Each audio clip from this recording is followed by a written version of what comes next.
How was everybody's weekend? I know how Anthony's weekend was. It started with a Renaissance festival. The Renaissance Festival. Another one? I was very festive. No, it was the only one I've been to this year. Oh. This Saturday. That's exactly what I think, too. Another one, but it's only once a year. No. Went with my girl and Dave. Eastside Dave came with his lovely bride, Casey, and Danny, of course, and then a couple of friends of mine. What a time. What a time. We wound up getting 3 full digital videotapes. Oh, really? Yeah. Can we get some of that audio on the air? I just have to sort through. I was supposed to sort through it yesterday, but had a little jam up yesterday. What happened? I'm exhausted. See, I already know what happened. I'm exhausted. But I got to make believe. We went to the Renaissance Fair. I had a great time. Yeah. Everything was hunky-dory. I dressed up.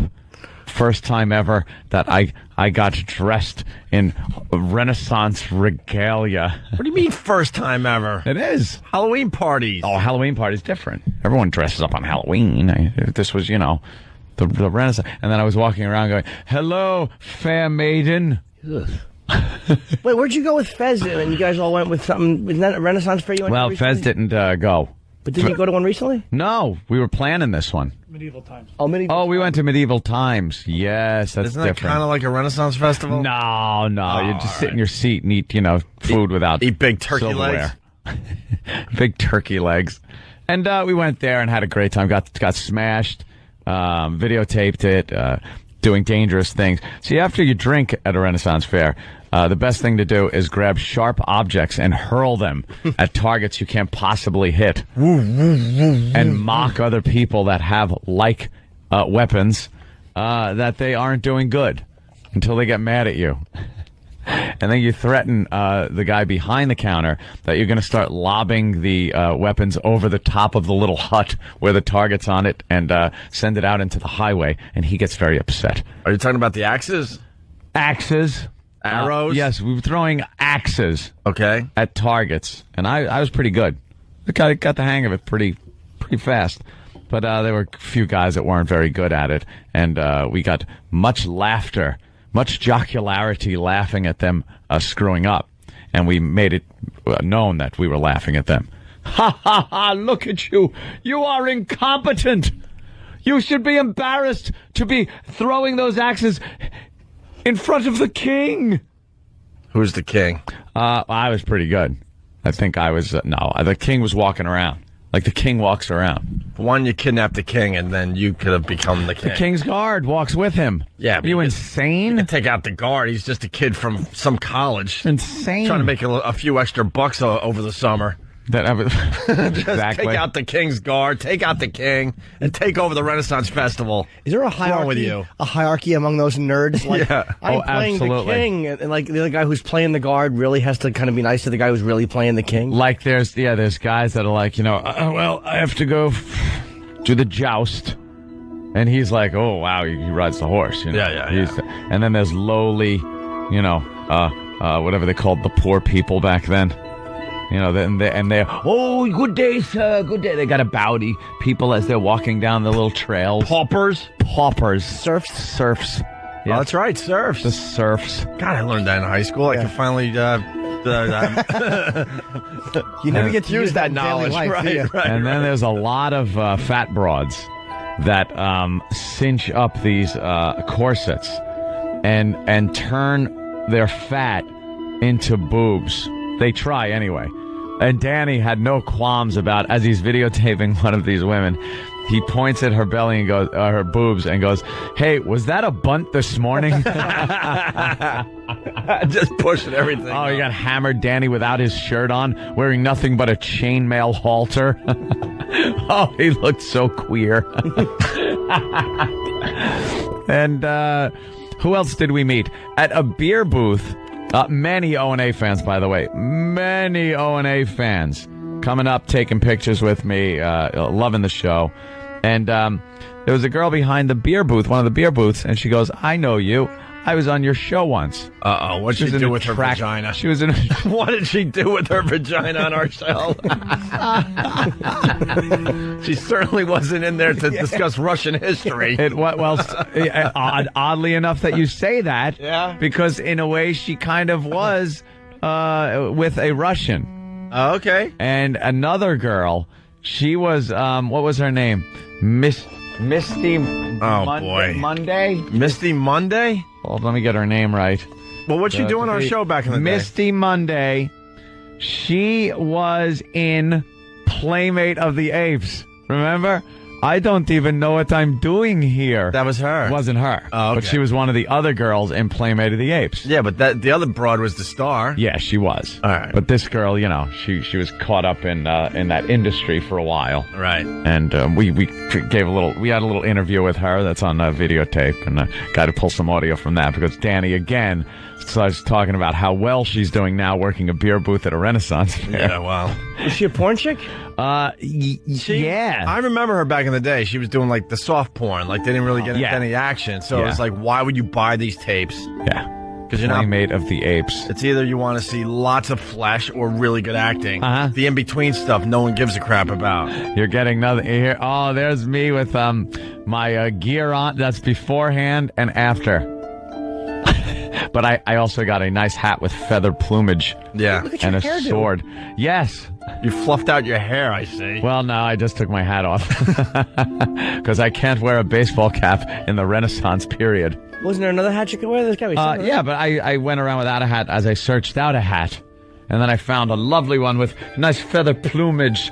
Oh, looks wonderful. I hope you threw it in the garbage on your way out. No, it is all still there.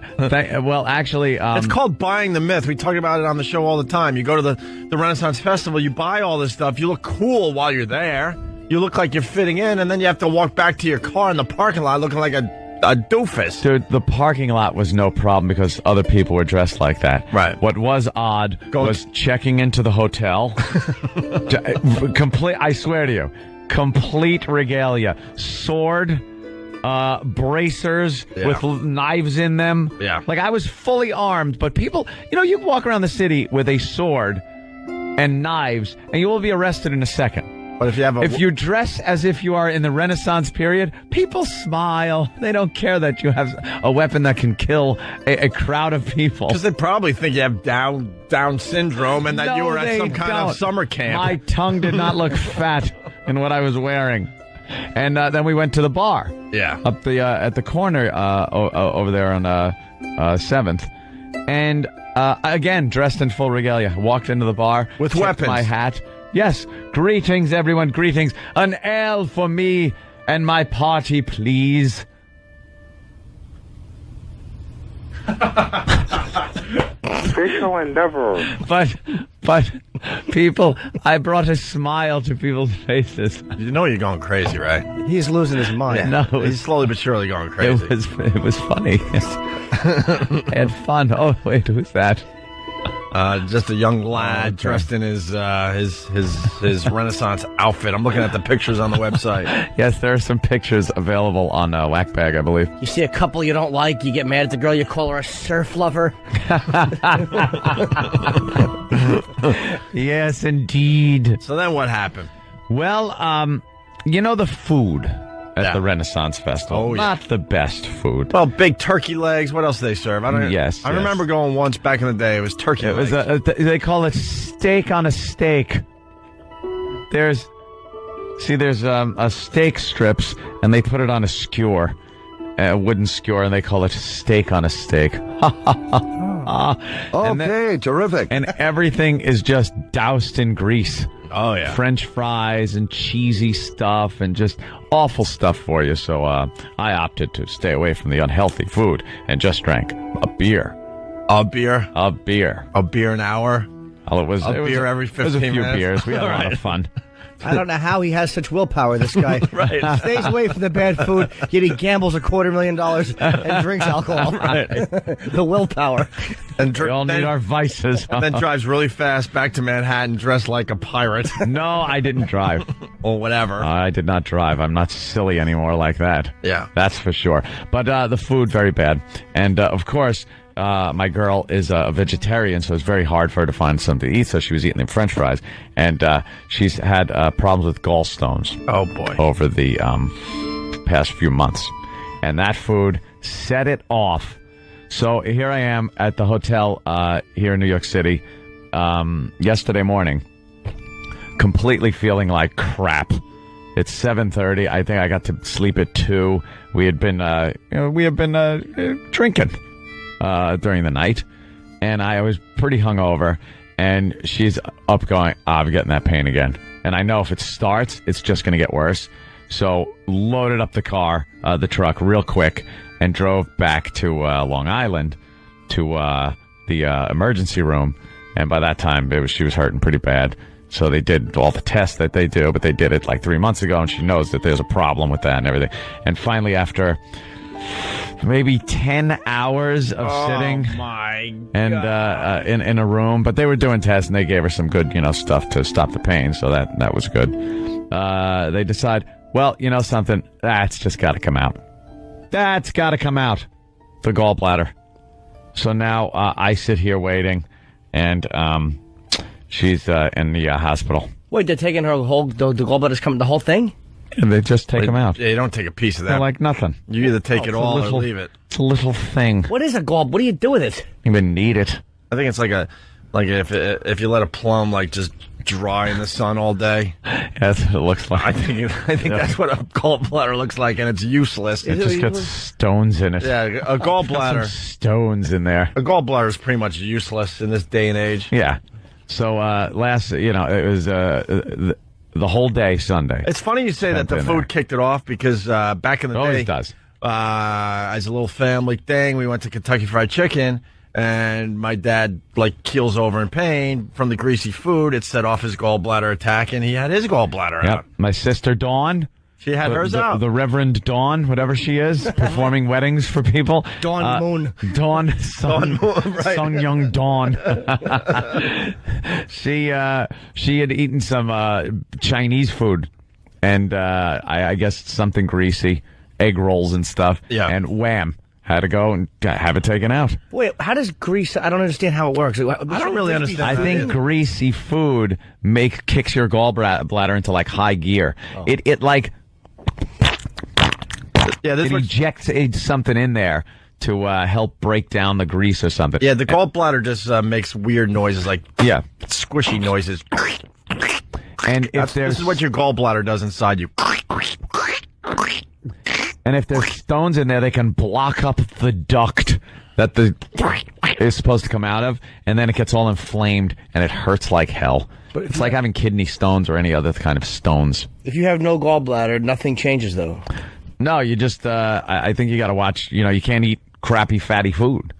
You'll have a problem digesting it. Oh, okay. So, that's no more horrible Renaissance fair food. Vegetarian, eat vegetables. If a vegetarian has to worry, that's depressing, because that's eating pretty healthy. Yeah. When you're a vegetarian, you eat fairly healthy, and if that's not even good enough, it's just eat ice cream, and we should all kill ourselves by the time we're 50. Some people, but some people just curse with a bad gallbladder. Well, that's what it is. Our whole family, every single one of them, just as bad gallbladder. The mother, the father, the whole aunt to this one, bad gallbladders. Are they just piling them up in a jar? That's it, saving them. Big gallbladder jar. Put it in the jar. The family gallbladder jar. No. Plop. There's some more dried than others.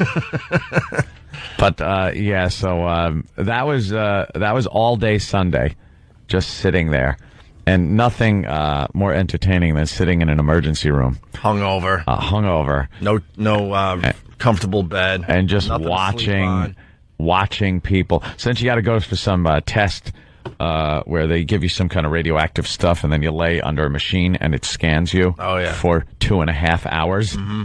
As I tried to sleep in a chair that I recall from 3rd grade being in my desk.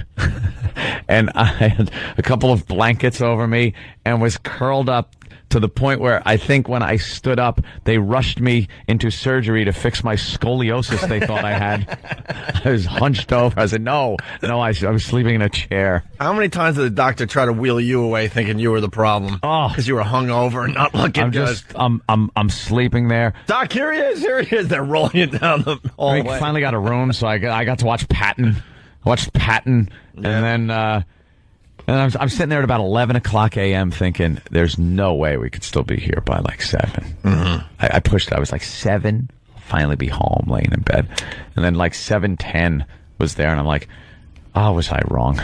Oh, was I wrong? So then the doctor and the surgeon and stuff come over to consult and everything. We speak to them, and he goes, well, we're going to, admit you, and we'll do this tomorrow. First we'll do a sonogram, make sure everything's, it's the last phase of all the tests. And then we'll go in and yank that out. Yuck. They do it laparoscopic surgery. Uh-oh. These days. That means they go into something. No, it means they don't cut. They don't make a big cut. Yeah, they don't make a cut, so they have to go in somehow. No, they go in, but they go in with very small instruments. Oh. So it doesn't leave scars. But how do they get it out then? How do they get the gallbladder out? They squeeze it They through yank it out. They yank it out through the tiny, very tiny, almost little incision. Yeah. And they just and they go in with a camera and little instruments that snip and do things. And then they take it out. It's amazing. But if it's like a plum thing, how do they? But it's soft. It's like a rat going under a door. Oh, Yeah. what a way to operate on people. I know. It's amazing. They get a hold of it with tweezers and pull it out. That place is something. I won't mention it or something, but unbelievable new technology. I'm amazed. You go into these emergency rooms, and all of a sudden I was like, I thought the whole front of it is glass, and of everyone's room, and the door is glass and everything. It's like not much privacy in this room, and then you flip a switch, the whole window turns white. Yeah. It's like Star Trek. Nice. It's like electrical. They figured it out. They finally used the bathroom technology for something useful. Yeah. You go into trendy restaurants and they have that technology, and I was thinking to myself, when are they going to use this for something useful, something good? Right. And then if you have to get an X-ray, they don't have to drag you up to X-ray. Guy comes around with the machine itself, goes from one room to the other, X-raying people. Like they really got this down. Yeah. They figured this crap out. And finally, with this whole thing, I have not slept in a while. I actually crapped out on her bed in her room. She finally got a room, and fell asleep on the bed. And I guess they left me. They shut the curtain and left me in there. They were pretty cool about it.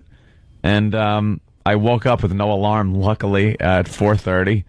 And just whizzed right here. And if you check those pictures that you looked at earlier, E-Rock, the ones before I got dressed in my Renaissance gear, you'll find me wearing this.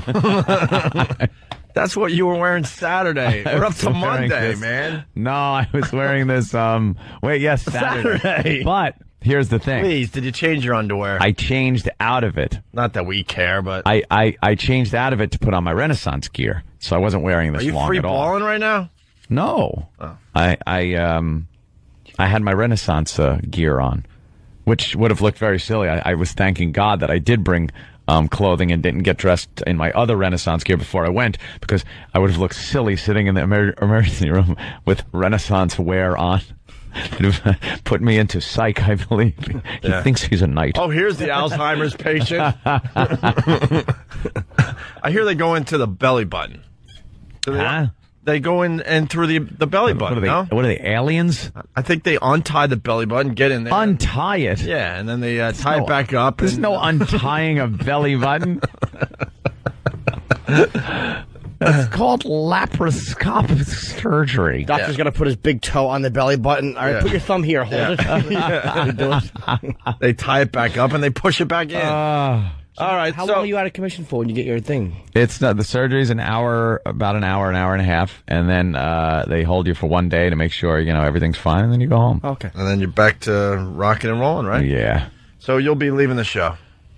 Yeah. Pretty much after this, or if sooner, if I get any call, because they were going to do the sonogram this morning at some point, and then surgery. And of course, I got to be there. I'm not an idiot. Yeah. I'm going to sit here doing S's and giggles show while my girl is having surgery. All right. You're a better boyfriend than I am, man. Why? What would you do?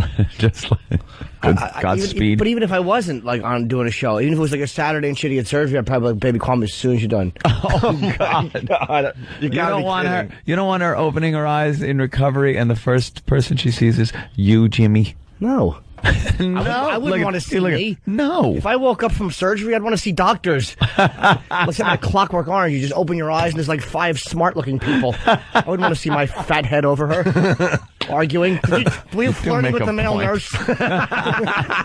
I was making sure there were none of them on the floor holding the pillow. Fat guy in blue scrubs and a creepy beard. Can I have an extra pillow, please? Yes. Just walking the hallways with a big blue pillow. You see him at night, right, like at 2 a.m, just creepily walking the halls with a blue pillow. He has a bumper sticker on him that says "The Heaven Express." We got to take a break, but that's the deal. So Ant's going to be leaving the show sometime this morning. Yeah. Maybe we'll all just leave the show sometime this morning. First of all, we will not be taking awful gallbladder surgery stories, you dumb Fs. No, they're just like, I just had my gallbladder out. That's fine, but then it's always going to turn into, these are what I call the Club Soda Kenny calls. Well, it's, routine surgery, but things happen. Well, Pete in Buffalo got gallbladder taken out. You have awful dumps afterwards. Well, wonderful. So your chick's going to have forward to that. awful dumps. I never said if she did or didn't now. She eats a lot of broccoli. You know how I know mine does? Because while I was in the shower, she's on the bowl the other day in San Francisco. You've reached that point in the relationship. Awful. It was odd. I got out and I caught her. I'm like, were you eating matches? It smells like sulfur in here. What's the matter with you? Wow, she must have had to go. Oh gosh, she ran. I was in the shower and I didn't even know she snuck in there. Yeah. And the next thing you know, I come out of my shower and ready to enjoy the steamy bathroom. Yeah. And I realized that she has come in and committed an atrocity. And in the steam, it's even worse. It's awful. Just carries it. Women are so strange, man. Like, when you live with a girl, you'll just close the door and do what you have to do. I don't know when my chick goes to the bathroom. I have no idea. Like, she schedules it around the time I'm out of the apartment, I guess. Or gets up, maybe sets the alarm in the middle of the night. I don't know what she does, but I've never seen her go. Wow, that's good. And I don't mean actually go, but I've never seen the door close while I'm in the apartment. I don't know when she goes. No clue. That's good. And not one fart. The girl's got to keep up that whole illusion. Well, why can't guys do that? Because we're disgusting guys. Like, my chick hasn't let one fart go in almost 3 years. Wow, that's nice. She probably has, but you didn't Good know. for her. Like, she's probably really good at blaming other things. Like, she probably will. She'll always make sure that you're walking by a garbage, like a big. Yeah, she'll probably there you drop go. one there and go, "Oh my God, this garbage is garbage awful." stinks. That's what I mean. They could figure all that out. The entire drive down to Atlantic City. You can just keep blasting them. Blame it on Jersey. Her stomach's rumbling and she can't wait till you hit exit 13A. I'll let her rip. All right, so why don't we take a quick break and we'll continue. So we'll blow off the gallbladder stories for you, Ant. Yeah, I Hang don't up need to if hear you got any a more about gallbladder story. I've heard enough about the gallbladder. Yeah. So let's go to Scott in New Jersey. Scott, what's up? Hey, Anthony, I was wondering, with your outfit, was that the sword of the gay? No, I was not wielding the sword of the gay. The sword of the gay. That made me laugh all weekend. No, I had a rapier. I had my rapier. Did you? Yes, of course I did. We called it the sword of the gay on Friday, though. And then here's there's a couple of geniuses working the Renaissance Fair. When you walk in and you have a sword, they take a little black zip strip that like they had in the olden days, and zip strip your sword into your leather sheath, your scabbard, your sword holder. You know Your what? Your sheath. No, your scabbard. Your sword holder thing. You know, the leather thing that the sword goes in. Why don't you just call it the sword holding thing? Why do you have to use like a scabbard? Because a scabbard also holds a rifle. It's just the leather, you know. It's the rifle holding thing. A holding thing. Why do you have to know the names of things? It's a holster for a sword. Yeah, how about a sword holster? A sword holster. Not a scabbard. And they zip strip your sword to that holster thingy, so you can't pull it out and engage in battle with people there. They don't want swords coming out and poking someone. Well, the guy does it to mine, but just wraps it around the sword. So I walk in and go, I don't think and I pull, and it comes right out. So now you could have done damage. I could have just the sword of gay. lopped some heads. I wasn't carrying the sword of the gay. It's known as the sword of gay, though. I was not Sorry. wielding that. No one's going to remember rapier. They're going to remember sword of the gay. They do not. I didn't even see anyone else wielding well, maybe a couple of people were wielding the sword of gay. Oh. A hole. All right. We got Jennifer in New York. Jennifer. Yeah. Yeah, what's up? Yeah, I just wanted to say I'm getting bored of the Renaissance conversation. You guys are boring me in my car. I'm falling asleep. Then turn on Scott and Todd, you bitch. Hey, you stupid C word. We spent one break on it. Shut up, and your name sucks. Your name Jennifer sucks. It sucks. Shut up. Go away then. Entertain me. Shut up. Jennifer. I don't want to entertain you. Stop listening. How about you entertain us? Hate you. Turn up your radio. Have a wonderful day. Jennifer, drive into a pole. Jennifer. Don't laugh. Jennifer. What? I want you to do something that you should do when the show sucks. Turn up your radio right now. I want to hear radio. You want to hear my radio? Yeah, I want to hear radio. Go ahead. Turn it up. Turn up your radio. Oh, All right. I'll hear it now. Now I want you to change the channel live on our show. Now change it to something else right now. Go ahead. All right. Jennifer. I did. It's on XM30. Okay. What's 30? What's 30? Radio right now. What's that? Radio. No, you're still listening. You lying bitch. You lying sack of crap bitch. Go away. Go kill yourself. Drive into a pole. Do everyone a favor. Jennifer. What an awful name. Oh, what an awful name that is. Why? What? Why is it awful? Short memory? We've talked about the Renaissance. Enough of her. We talked about the Renaissance Festival that you went to for maybe 2 minutes during this break. God. And for about 10 minutes to start the show. Maybe 15 to start the show. I don't care. What do you want to talk about, dummy? All right. What does she want to talk about? Her pals at the office? Shut up. What? Whose D you took in last night? Ugh. Give my pal Anthony a break today. He's wearing the same clothes from Saturday. I've had it. I'm going to melt down. All right, Merv Griffin. So you got the Jeopardy. He did the Wheel of Fortune. He was the legendary talk show host. And he sang I've Got a Lovely Bunch of Coke. It might have something to do with the song you just played. Oh, it's a coconut. Call Scott and Todd. That's the crap they do. That was a good Prove joke. my point. That's a cue of the D. That was a good joke. Bob Buckman used to do the cue of the D back in the day at BAB on Long Island. It was these goofy, stupid trivia things. That was a quality. And everyone out there would be listening, going, "Oh my God, no! They're actually going to say a dirty word on the radio. They're going to say a dirty word. Turn it up." I like. And then the answer is coconut. Die. That joke stinks. I like Steve from Bayshore's contribution here. I've got a lovely jar of formaldehyde. Oh, poor Merv. On the slab. Hey, let's go to Nancy in Maryland. Nancy, what's up?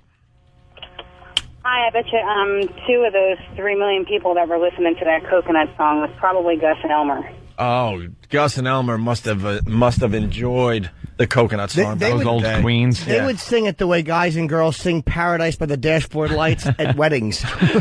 They would section off, and Gus would sing his part, and then Elmer would sing his part. With all that gusto. Yeah. Yes. Oh. The one Down at an English fair, one evening I was there, and then it would be the other guy's part. He'd go, underneath the flare. Pull down your underwear. There they are standing in. You think as soon as they got word that Merv Griffin died, like a family member had to go to the mansion and go, "Everybody out! The free ride is over." Got a lovely bunch of coconut.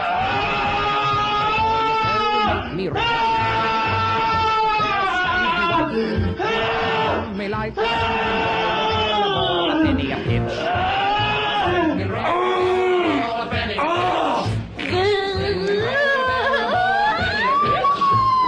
Don't just stare at it, eat it. Roll a ball, sing That's and terrible. I'm sorry. roll a ball, a penny a penny. Just the fact that somebody heard this on the radio and actually hopped in their Red Soul and had to buy it. Facial endeavors. Went down to the record Devil. store. Hey, do you have that one?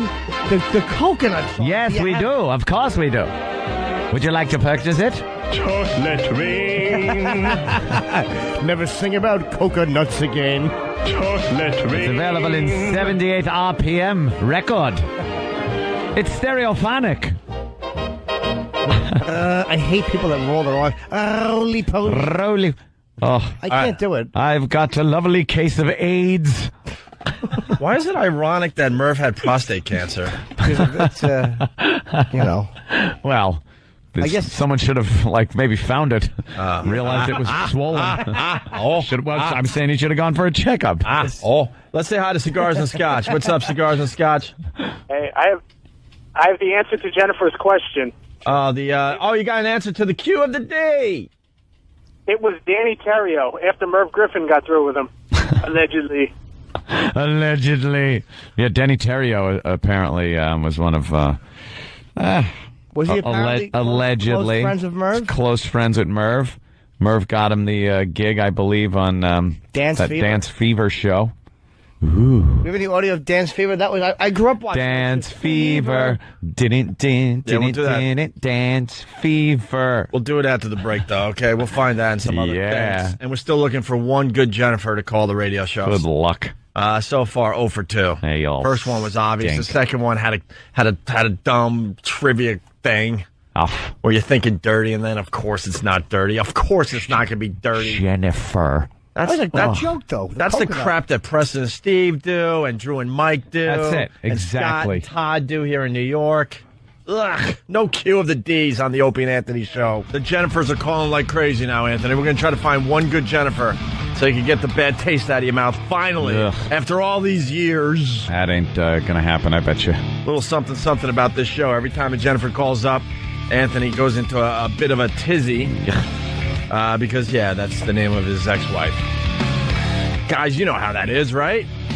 Just hate the name. Hate it. Also, lots of sweepers being produced for the show today from Tim down the hall. He's getting out of control. We talked about Merv Griffin dying over the weekend. Prostate cancer, 82 years old. And unfortunately, he came in with this a little late, but we could have used this today. It's another O&A celebrity death.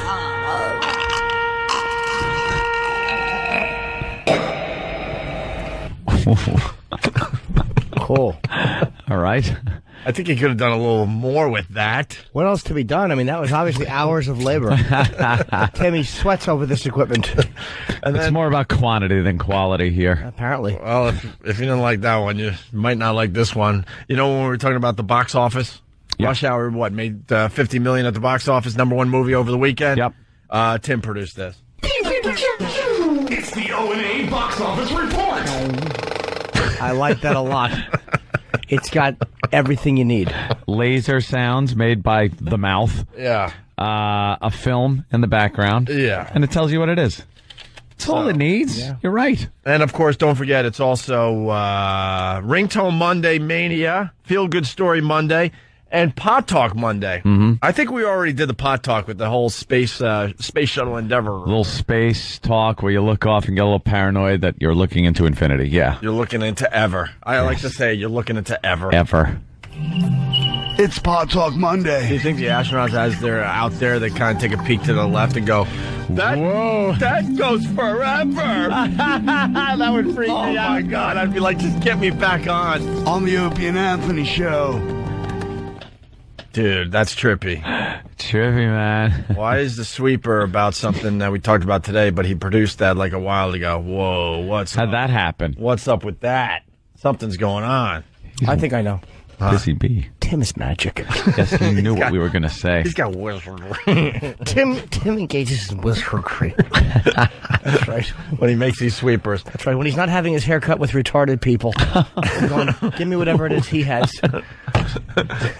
What's wrong with his haircut? Nothing. It's a good haircut. Is it? Yeah. Did he see Kenny's? Oh, did he have a haircut? Yeah. Did you get the front shorter so it's more of a in mullet? Kenny has the shortest mullet possible. Yeah. It's amazing. Like, try to get a shorter mullet than our own Club Soda Kenny. It's not going to happen ever, ever, ever. It's pretty much a crew cut with like a mullet thing in the back. Yeah. But the back is like only like a quarter inch. Yeah, it's not that long. It's really strange. Long enough though to qualify. I think Kenny has just unusually like his hair in the back goes too far down. It goes down my neck. Where he has to shave a make believe like end to it. Yeah. I want to grow a tail. Like, remember the 80s guys would grow like those long rat tails? Oh, the rat tail. Did you have one? No. I grew a little one. Stop it. Yeah. Stop it. It was as wide as my pinky and about half a pinky. Oh. It was really lame. I'm going to get one. The chicks digged it. Of course they did. They'll love it. I was in first grade. Jennifer in Westchester. We're going to try to do this, Anthony. We're going to try to do this today. We're going to try to find one good Jennifer out there. Yeah, please. Jennifer in Westchester, what makes you a good Jennifer? The fact that while my boyfriend was in law school, I made sure to take care of him, and, you know, I did his laundry for him, I cooked food for him, and and I'm a family person, you know, I'm very close to my parents, I talk to my mother every day. She doesn't live in the area, but... Let me translate that to you. If we ever break up, I have such a case to screw him out of all of the money he makes being a lawyer, because I am the one that supported him and did everything while he went to school and did the actual hard work. What'd you do, throw some clothes in a washing machine? Jesus Christ, stop it. All of them. I support, while he went to medical school or law school or did this, I was standing behind him. Shut up, you lotto winner. Just shut up. I'll tell you what you did. You gave a nice warm pocket. That's what you did. Probably better than any laundry thing or cooking could have done. You gave him a warm pocket to come home to. Wow. Very bitter. Jennifer. Yeah, bitter. See, I apologize for my friend Anthony. He gets like this when he hears the name Jennifer. Stupid Jennifer. It probably has nothing to do with you, all right? The first thing she brings up, I supported him when he was going to law school. Yeah, he was going to law school. He's the one doing the work. All right, well, that one didn't work out. Shut up. Let's go on to Jennifer in Monroe. Jennifer in Monroe. Hi, yeah, I'm a great Jennifer. All right, now this sounds okay. Sounds like a Jennifer you can go and watch the ball game with. Summer camp. All right, thank you. We're really trying to find a real Jennifer today. Let's go to Maine. Jennifer, what's up? It's Jenny. Oh, Jenny, let me tell you something. Hold on a minute. Hold on. I don't know if you're following the rules of the bit we're doing right now. The Jennifer thing and the Jenny thing are kind of separate. A lot of Jennifers don't like to be called Jenny. Don't call me Jenny. A lot of Jennies don't like to be called Jennifer. So that means you're not part of the bit. We need a true Jennifers. That's like you're a Bill. Jenny. That's like us doing a William bit and Bill calls. Or a Carolyn, and you're looking for Caroline. Caroline, Brian. All right, let's say hi to Jennifer in Pittsburgh. Jennifer, why are you a good Jennifer? We're trying to get this bad taste out of Anthony's brain there. Because I was on the 55-gallon drum challenge, and since I was on your show, there could be no bad Jennifers that were on Opie Anthony. All right, she was in the 55-gallon drum challenge. That's pretty good. So you're like crap dumped all over you. But we've had a lot of girls with a lot of different names on the show. It doesn't really help the name Jennifer out. What makes you a good Jennifer? I won. Oh, she won, huh? All right. I bet I ragged about her name back then too. Yeah, you're not. You haven't changed me. Sorry. All right, let's go to Jennifer something from 7 years ago in Long Valley. Jennifer. Hey, guys. How you doing? Good. Good. I'm a cool Jennifer because I cook really well. I watch football with my husband. I play pool, and I don't talk too much when he's watching TV. Dan, what do you think? That's pretty good. I kind of like it, but you shouldn't be talking while he's trying to watch TV. And what, do you watch the game with him? Does he really want you watching the game with him? Yeah, I actually know the game pretty well. Oh, God. I love it. Only problem is that I'm a Giants fan, he's a Cowboys fan. Oh, boy, the old rivalry at the household. Oh, there's some conflict in your household. Look out. Do you wear a Cowboys jersey or wait, you're a Giants fan. Do you wear a Giants fan and a Giants jersey and he wears a Cowboys jersey when you're watching? No, I can't wear the Cowboys jersey, but I usually just wear a Giants hat and leave it at that. You know what would make you a good Jennifer? If you don't talk during the games because you couldn't talk during the games. If you know what I mean. Exactly. Oh, well, I tried. All right. The search for a cool Jennifer. Your name Jennifer sucks. It sucks. On the Opie and Anthony show. Shut up, and your name sucks. Wow, they're just flying in now. I like the sweepers just flying in. Jennifer in New York, let's go. Trying to find one good Jennifer. Hi, guys. Hi. Hey, how are you all? Hi, Jimmy. Hello. I'm a good Jennifer because I've been listening to you guys since WNEW, and I've never called because I didn't want to upset Anthony with my name. There you go. Okay, that ain't bad. All right. That ain't bad. You're off to a good start. You understand At least you that knew. The name drives him nuts. Also, I believe 100% in a good prenup. Oh, man. What kind of work do you do? I'm a designer. Do you make more money than your husband? Pardon me? No, I'm not married. Oh. She's getting better all the time here. All right, so you don't believe in marriage, you believe in prenups if you were going to get married, and you didn't call the show because your name was Jennifer, and you understand that upsets Anthony. She may have calmed me down a little bit. Wow. She may have calmed me down a bit. Oh, but there's something. What is it? Yeah, what? What is it, really? Let's think. I don't know. All right, hold on. Jack Jack sounds like a great cat. Cats are okay. Hold on. Know what would make your story better? What? If you were teen Jennifer. A what, Jennifer? Teen. Everything sounds better when you put teen in front of it. With the word teen in front, so teen Jennifer. So we got a Jennifer, but I think we have a teen Jennifer standing by. That is so like If I told you I was going to be bittersweet. 13 next week, would that help? Teen Jennifer. Wait, what were you saying? What'd you say? I'm turning 13 next week. That's turning 13. All right, now you're just joking. We got a real teen Jennifer on the line. Teen Jennifer, what's up? Hello? Hello? See, she's young, so she doesn't know. Turn your radio down. Yeah. Teen. All right, what do you got, teen Jennifer? Me? Yeah, turn down your radio. Don't yell at her. She's young. She's a teen. You have to turn your radio down. Because you're... Are you yelling at me? No. We're yelling at you because you're stupid. Listen to us on the phone. Stupid girl. Not the radio. Listen to us on the... Beat you with it. Listen to us on the phone and not on the radio, okay? Do you understand that much so far? Oh my God. You are so stupid! You guys are mean. I hate you people. Hi, Jennifer. Jennifer! Do you understand that you have to listen to us on the telephone and not the radio? Why would you try to have a conversation with a radio? Jennifer! She's talking to a radio. Jennifer! This is a phone call. Jennifer! What? Turn down your fucking radio! What? Turn down your radio! I just did. Yeah, 2 minutes later. Why were you listening to the radio instead of the telephone? You're making a telephone call. My mom's listening to the radio. Yeah, but you were answering the radio. I am. Now listen, how old are you? I'm 17. I just have a cold. My mom's driving me to the doctor to get my medicine. Oh, nothing serious, we hope. And your name's Jennifer, and you're a teen. Shut up! Still listening to the radio. Oh my God, is she stupid? I think you're the first teen I hate. And everything sounds better with teen in front of it. Mark the day. We finally found a teen girl we hate.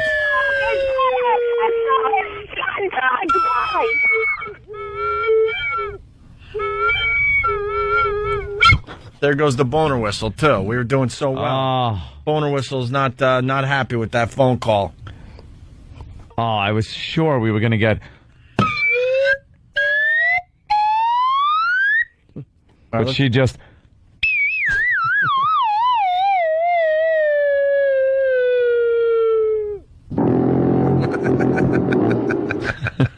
right. Do we have one more Jennifer on the line? Jennifer. Florida. Jennifer. Yes. Florida. Hi. The girl that said hi. Hello? Hello. You. What's your name? Jennifer? Of course it is. So, we're learning one thing about the name Jennifer today. oh my God, they're all Nothing but stupid. dummies. Nothing but dummies. They're all stupid. Can I tell you something? Huh. I didn't have much of an opinion about the name Jennifer until today. Now I, too, hate every Jennifer out there. When you take a bunch of calls from a bunch of Jennifers, you realize how truly stupid they are. What is she doing? They, like the ones listening to the radio, this one doesn't answer her phone. You called. What makes you a good Jennifer? Yeah. What makes me a good Jennifer? I'm not stupid. That's number one. All right. There's nothing wrong with being stupid, though. No, but I'm not. I'm not stupid. We're looking for a girl that says, I'm not bitchy, I'm not going to take all your money. Really, I'm really not stupid. I mean, she's all right. We get it. You're not stupid. Yeah, you're not stupid. All right, what makes me a good Jennifer? That I'm nice. I tell you like it is. I shoot guns with my fiance. What do you mean you tell it like it is? You're a shoot from the hip gal? What? Shoot from the hip gal, are you? You tell it straight? What do you mean by I tell it like it is? Give an example. I just told you I wasn't stupid, didn't I? And that's telling it like it is? Yeah. Tough as nails she is. What do you excel in I hate that intellectually? expression. I tell it like it is. What does that mean? Yeah, like, where's an example of where you gave somebody some tough medicine? Yeah, give us an example where you didn't take any guff from anyone. I'm not taking guff from you, No, but where's it? You're not telling it like it is. Like, where's an example of where you really told someone like it is? Yeah. You gave them the business. Do you honestly think you're hanging with us? Are you kidding me? We're just tapping you around like you're a little kitten. Don't make us pull out the shovel. Now, what do you mean by you tell it like it is? Well, if you're really looking for nice Jennifers, right? Then and you're going to treat them like this, then you're not going to find them. Jennifer, I'm asking you very nicely. Like, what do you do to tell it like it is? Where's an example of where you really gave somebody the medicine? Right. I can't lie. You can't lie? Okay, where's an example of where you didn't lie and you gave someone some tough bit of information? You told it like it was. Do you understand if you're Jennifer calling this show, we're finally talking about this. If you're Jennifer calling this show, you're in a tough position to begin with. That's why there's an edginess to Anthony talking. You have to excel. You have to be better than any other girl's name. By saying I tell it like it is isn't going to help the situation. Tell it like it is. Why would you tell it any other way? This is the way it is. Tell it that Unless way, you have an you example. dummy. We need... Oh, no! Shut up, shut up, shut up. Oh, I'm covered. See your head come apart like that. All right. Well, we're still in search of a cool Jennifer. Your stories have to be like, all I wear is lingerie. Right. I work out all the time. I got the perfect body. They have to excel. They have to excel way above and beyond. And being just that female thing, the ultimate female thing. Mm-hmm. What does that mean? The search for a cool Jennifer. Your name Jennifer sucks. It sucks. On the Opie Anthony show. Shut up, and your name sucks. Well, we failed today, and I'm sorry about that. That's all right. I knew it would fail. Let's go to Syracuse. Anthony, what's up? Hey, I got a good cue of... Why the delay with everybody today? Why? You got a what? A good cue of the D. You got a good... All right, a cue of the D. Let's go. Yeah, okay. What gets longer when you pull it, fits possibly between a nice pair of boobs, and goes neatly in a slot. Okay, hold on. Longer when you pull it, fits nicely between boobs, and goes nicely in a slot. Yep. A hat. No? No. A Buick? Close. It's, of course, a trick cue of the day. Is this a trick cue of the day? Yep. All right, what's the answer? Seatbelt.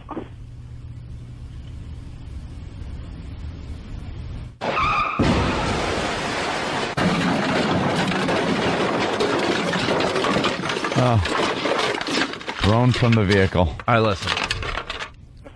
Why do you think we would care about that? I have no idea.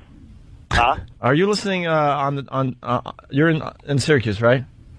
Yeah. Isn't there like a hacky morning show that might suit you better? Anthony's suck too. Look at this. What? What happened? Oh yeah, Anthony. No, you don't. You're Q good with though. a D. All right, bro. Thank you. Yeah. The beauty is like radio stations that'll actually do that and then make you sit through a break before they give you the trick answer. Yeah, we'll be back with the answer to the Q of the day. Got an update there, Ant? Yeah. Should let everyone know because you were talking about it a couple hours ago, but Anthony had a very long weekend. He's still wearing his clothes from Saturday. So my Saturday clothes. But you changed your underwear. Yeah. I do that. It's clean. Trust me. But then why wouldn't you change the rest of your clothes? Because I had a pair of underwear with me from the Renaissance thing. Like I had a pair of underwear? I had that and clean underwear. Yeah. Because like I wore this to the Renaissance fair, but I wanted like clean clothes to go with the Renaissance clothes. Right. So I had undergarments. But the underpants you put on that morning, which would be Saturday, wouldn't those be clean enough for the whole day? Well, I knew we were going to be out. I needed a clean pair. So later on. So when I put these back on, they were clean because I wore these for like nothing. Right. So you've been wearing those since Saturday night. I didn't want to wear the same underwear for 2 nights in a row. So when did you put on the new underpants? Put on the new underpants when I put on the new Renaissance gear. And then I put these back on after when Renaissance Festival. Right. So they're not new underpants now, are they? That's 2 days ago. 2 days ago, yeah. Okay.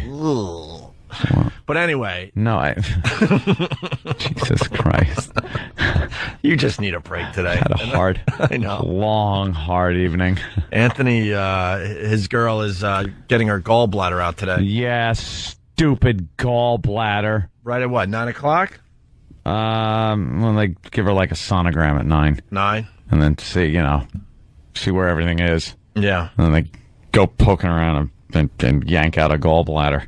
Ta-da! And then they go, ta-da! Are you going to save the gallbladder? Oh, yeah. You eat it. You cook it up. You fry it up. You eat it. That's good luck. Bring it to the show. We could do something with it. Oh, I'm sure. Every time someone gets a body part removed, we're like, bring it to the show. We should have a collection of just body parts. We'll do something with it. We'll figure something out. Make somebody wear it as a hat. Right. I think it's called a biohazard. I understand, but it didn't stop us back in the day now, did it? No. What if you could blow one up like a balloon? And then see at what point it pops. How about like we have a contest, see how much we can blow it up? So they're prepping for surgery right now? Oh, yeah. I'm just getting the update out there for everybody. Yes, they do a sonogram at 9, and of course I'll be out of here. Right. On my way. And then probably 8,000 hours after that, they might get things started. Kind of takes a while. When do you think they'll Hospital time is very slow time. You enter this realm of slowness where you just sit there and say, when can we see the doctor? I'm not sure. It'll be a couple of minutes. And then like an hour and a half later, very shortly. Just hospital time, man. When you're in that situation, you think, all right, well, we're going to have a test done. Yeah. So you're thinking they're just preparing for the test. They're fiddling with everything, big knobs and and levers. And I like how you're doing the physical motion of them fiddling with knobs like Dr. Frankenstein. That's what I mean. He's using these giant knobs that you're turning and you're flipping giant switches. But that's why I always assume you wait so long because they're just calculating everything. Yeah. Making sure all the equipment's ready to go for the test. Exactly. With the big knobs and the levers. And no, that ain't it. Actually, the reality is the test would take seconds. They just figured, might as well let you wait all day. They're very busy. Doing what? Seriously, doing what? Tending to a lot of friggin' people. How many people I don't know what happens on a Sunday. The emergency room was packed. With what? What kind of injuries? Let's see. There was a leg injury. Here's me too. I'm like sitting there, and I was pretty hungover. I'm sitting in the waiting room before triage, where they bring you in and figure out if you're good enough to even come in. And this woman had a bad ankle, and she got called up to the triage area. And as she's walking, she goes, "Oh," like that, and almost goes down. And for a split second, I thought of getting up and helping her, and then I'm like, nah. I couldn't be bothered. And then I felt bad when she limped over to triage. I'm like, maybe I should have hey, take my arm, I'll walk you over. Why, so she could fall and sue you? That's what I thought, too. No. I'm afraid of lawyers. What? I didn't think you thought about it at all. No, I kind of did afterwards a little bit. But maybe she was like yelling out in pain because she realized how this whole thing works. You got to be in pain. Yeah, if you're going to the emergency room, you got to play it. Yeah. For all you got. A lot of people with stomach problems were there on Sunday morning. Why would you go to the emergency room with stomach problems? I don't know, like buckled over stomach problem. Well, that's what my girlfriend was there for. Her stomach hurt. Oh, good point. But it turns out to be a gallbladder. All right, good point. But there was some buckled over people. No. But she... Yeah, she knew, She knew it wasn't her stomach, right? Because isn't that more off to the side? It's like the side back kind of thing. Right. Yeah. But a lot of people there with leg injuries. And then there's people you don't know what the hell they're in there for. And a lot of old people. Old people just falling apart. I got to smell that old decaying smell. It's called death. Some old woman passed me by, and it's just this, powder mixed with... It's a thick, heavy smell. It's really, you could almost feel it. Elderly. It's like an old dog has a smell. An old dog smells. Yeah. And that's what happens to humans, too. They just get a smell. So it's packed with that. Every room's packed. They have people lined up outside the rooms, lining the hallways. Yeah. It's just a massive amount. It was like, like they were giving stuff away over there. That's not fun. No. Ant just arrived. It's one of those crazy days. E-Rock just arrived. Bob Kelly's here because we didn't think Anthony was going to arrive. Louis C.K. might be here, but he might be here later. Yeah, it was, please don't compare me with E-Rock being late also. Like Anthony's late, E-Rock's late. Well, all right, why don't we take care of E-Rock first? Same level of importance. Yeah, and same level of late every day. I am here. I am promptly here every day. Right, you have a reason today. E-Rock, I don't know. Maybe we should start the reason why E-Rock is late bit. But it's official. We do have a sweeper, so. Oh.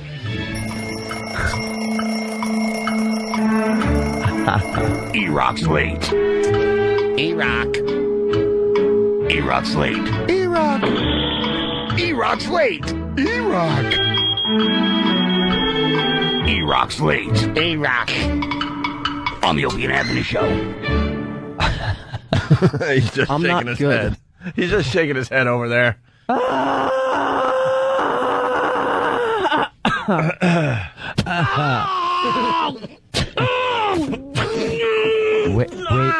Wake up, E-Rock. Wake up.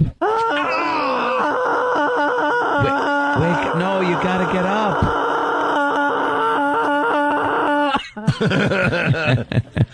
Well, the guys behind the scenes have been keeping track of how late E-Rock is every day. On a daily basis. And it kind of came to a head today because he called in with some kind of weird problem. And we all just kind of laughed because we're like, you're late every day. You're finally calling today to tell us you're going to be late? Wow. And then Tim ran into his production room and made a sweeper. So there you go. What happened to you, E-Rock? What's the deal? My car battery is dead. I do absolutely nothing around here.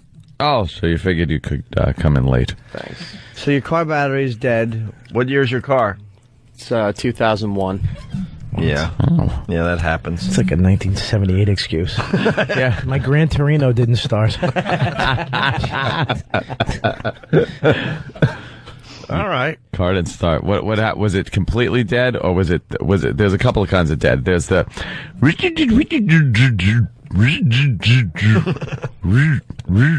and that's like there's a chance. And then there's this one.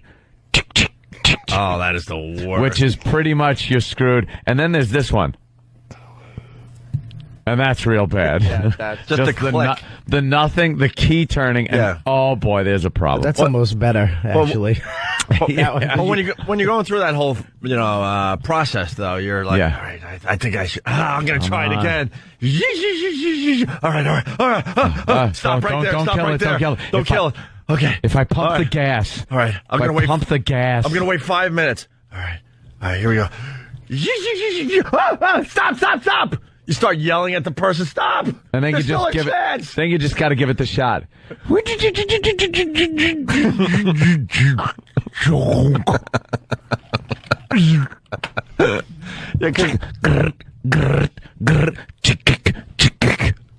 It always ends because you're being conservative. You hear it and you're like, oh man, I'm not ready to fully give it a shot. Yeah.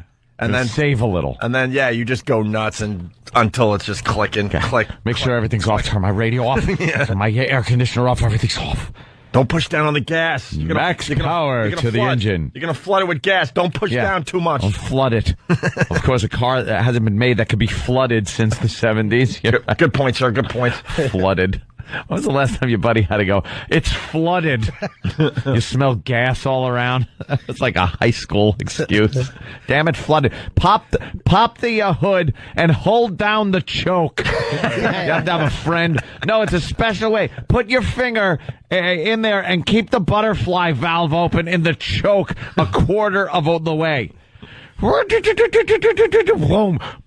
Then you get like a pop of flames comes out of your carb. The good old days. And then it goes completely dead. You're like, hey, you got jumper cables. Jumper cables? Cables. What? And you got to flag someone down.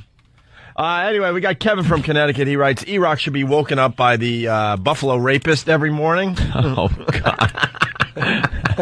I'm not telling that with story his hoodie again. on. That people... I'm not telling the story again. I mean, you're either in or not in on that joke. Very good, Kevin from Connecticut. And then Matt, the therapist from South Carolina, writes, Opie, it wasn't the car, it was his brain. Oh, did that need a jump start? So, E-Rock, do you feel good that you got a sweeper, though? Not really. I think it's kind of cool when Tim finally gives you a sweeper on this radio show, so... It's like a badge of honor. What time did Eric get here? How late was he? Got here about 5:30. So basically, he was only 10 minutes late today. Yeah. That's no big deal. You got to jump? No. What happened? It's still sitting there on the side. On the side of what? By the way, where I parked. Oh. Hey, by the way, what time did you say you got here? About 5:30. Yeah, actually, you got here at 5:33 and 58 seconds. They keep track every day. They really do. So it's 5:54. You round it up. 5:34, right? 5:34. Sorry. My girlfriend. That was 5:54. Anthony got here at 5:54. Anthony got here 10 minutes ago. So it was like a NASCAR event driving in today. Oh my God! So I'm doing more traffic. I'm doing the natural seg, but your lateness has nothing to do with Dummy's lateness. So I'm on time usually. So what happened? Well, my girlfriend had to have her gallbladder taken out. It was inflamed and had gallstones in it. It's like a little satchel of marbles. Like a marble bag with Aggies in it. So they had to do that. Yeah. And, like I said, when you're on hospital time, it's just a whole different animal. Hospital time in real time just doesn't... when someone goes, it's going to be a couple of minutes, usually it's like a couple of minutes, 5 minutes, like that. But the hospital's like, it's going to be a couple of minutes. We're gonna get right to the problem. And then why are they moving in slow motion? What happened? Let me get the surgeon and he'll discuss things with you in about 16 hours. Oh my God, how do you do that? Why? Why does it have to be 16 hours? He's got other patients to tend to, and he does it very slowly. I heard that on the replay. I'm like, people are going to think we're just slowing down a tape or something. That's actually Anthony. No, that's how it sounds. That's an amazing impression. And you sit and wait. So she was supposed to go in there at like, I guess 3 o'clock. And they give you a beeper. Wait. But you were supposed to do it Monday. Oh, yeah, it was supposed to be Monday. Monday. And then it was 3 o'clock yesterday. What time did the surgery It was 3 o'clock yesterday. Happen? Well, they give you a beeper. They give you a little beeper and say it's time, like you're waiting at like TGIFs. Exactly, and that's what they said. It's like Applebee's or something. They give you a beeper. The Cheesecake Factory or whatever it's called. You go to Cheesecake Factory. You're sitting outside with your stupid big beeper. Your beeper. So they give you a beeper in the OR waiting room. So there's people there that are just like, they're waiting for things as simple as, my girl's operation's pretty routine. Right. The gallbladder thing, and she's young and healthy, so it's not a big deal. And then there's people sitting there with doom and gloom on their face waiting for the doctor to say alive or dead. So it's horrific to have to sit there, so I didn't do it. So wait, I've never been in the... OR waiting room is just... oh, wow. There's like 4 rooms... And there's all families sitting in each of the rooms. So some of those people are having that death surgery? Dude, yes. Remember that creepy guy that used to advertise on our show about the cancer of the neck, throat, eyebrows, We eyelids? are here for stereotactic surgery for cancers of the neck, liver, chest, leg, goiter, tongue, eyeballs, hair. Armpit. Stereotactic radiosurgery puts seed implants for prostate, leg, anal, and whatever cancer you have, we will try to take care of it.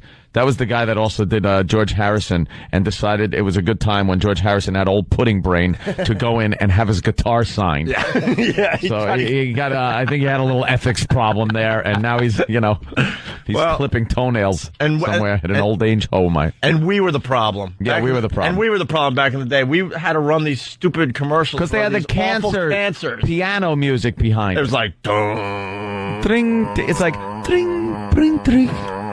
Does a loved one have cancer?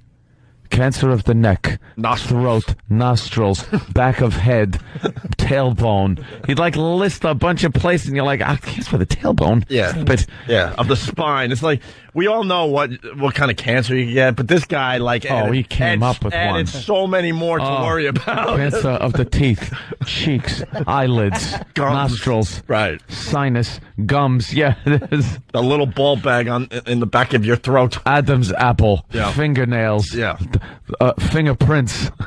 Cancer of the fingerprints. So is that even possible?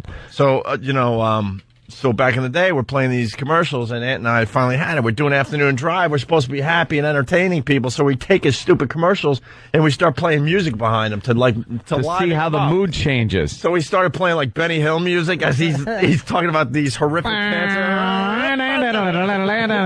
of the neck, head, chest. It was like, wow, okay, this is more of an upper. And then we tried. Feels better. I remember we tried porno music. It was everything. We tried all sorts of different music beds, and then of course a guy in a suit, I don't even remember their names anymore, they come marching into the studio and they give you that finger thing, like come here. The doctor's very angry. Follow me so we can yell at you even though you guys are adults. He comes in and works on these pieces and you guys are putting different music behind it. He works on this, chooses the music and everything. All right. Enough. Don't worry about it. So put Beatles music behind it? Yeah. Little George Harrison. So there's that room. So you're supposed to go in the room, and you can take the beeper if you want to go to get something to eat. It covers the whole hospital. Right. So I'm wearing the beeper, and I'm not going to sit in the room. I don't want to hear people. And then they have off the room are the little private rooms, where it goes doctor, family consultation rooms. Oh, boy. So you just know trouble's going on in there. And then you look to the side, and there's the chapel. And the priest is walking around. You're like, oh, this is the bad area. The bad area. Bad. So I decided to go onto the other end, close, but the other end of the hallway.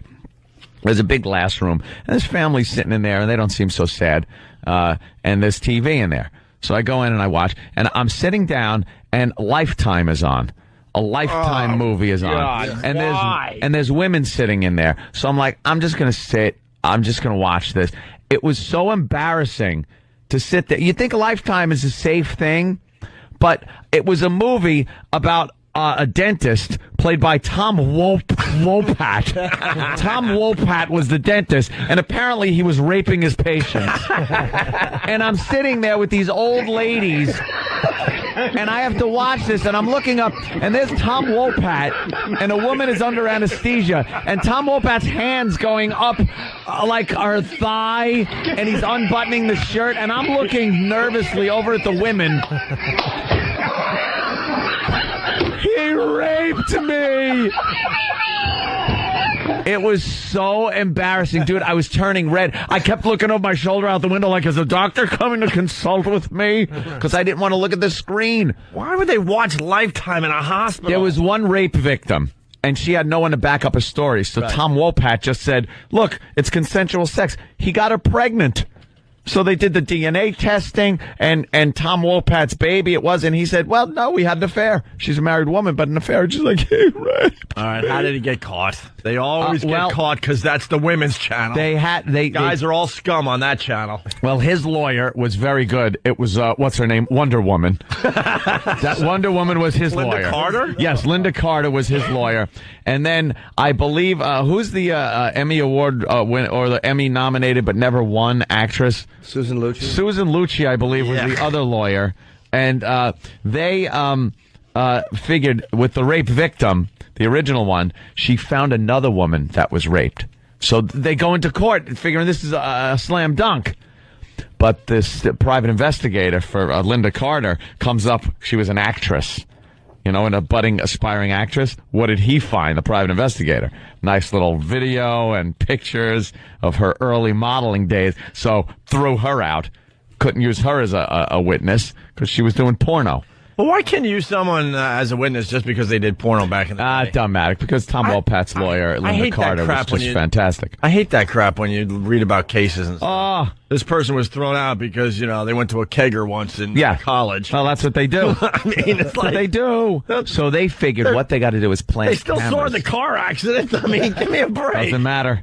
Not a credible witness. They planted cameras in the office and got a female cop that was attractive and needed dental work. Ooh.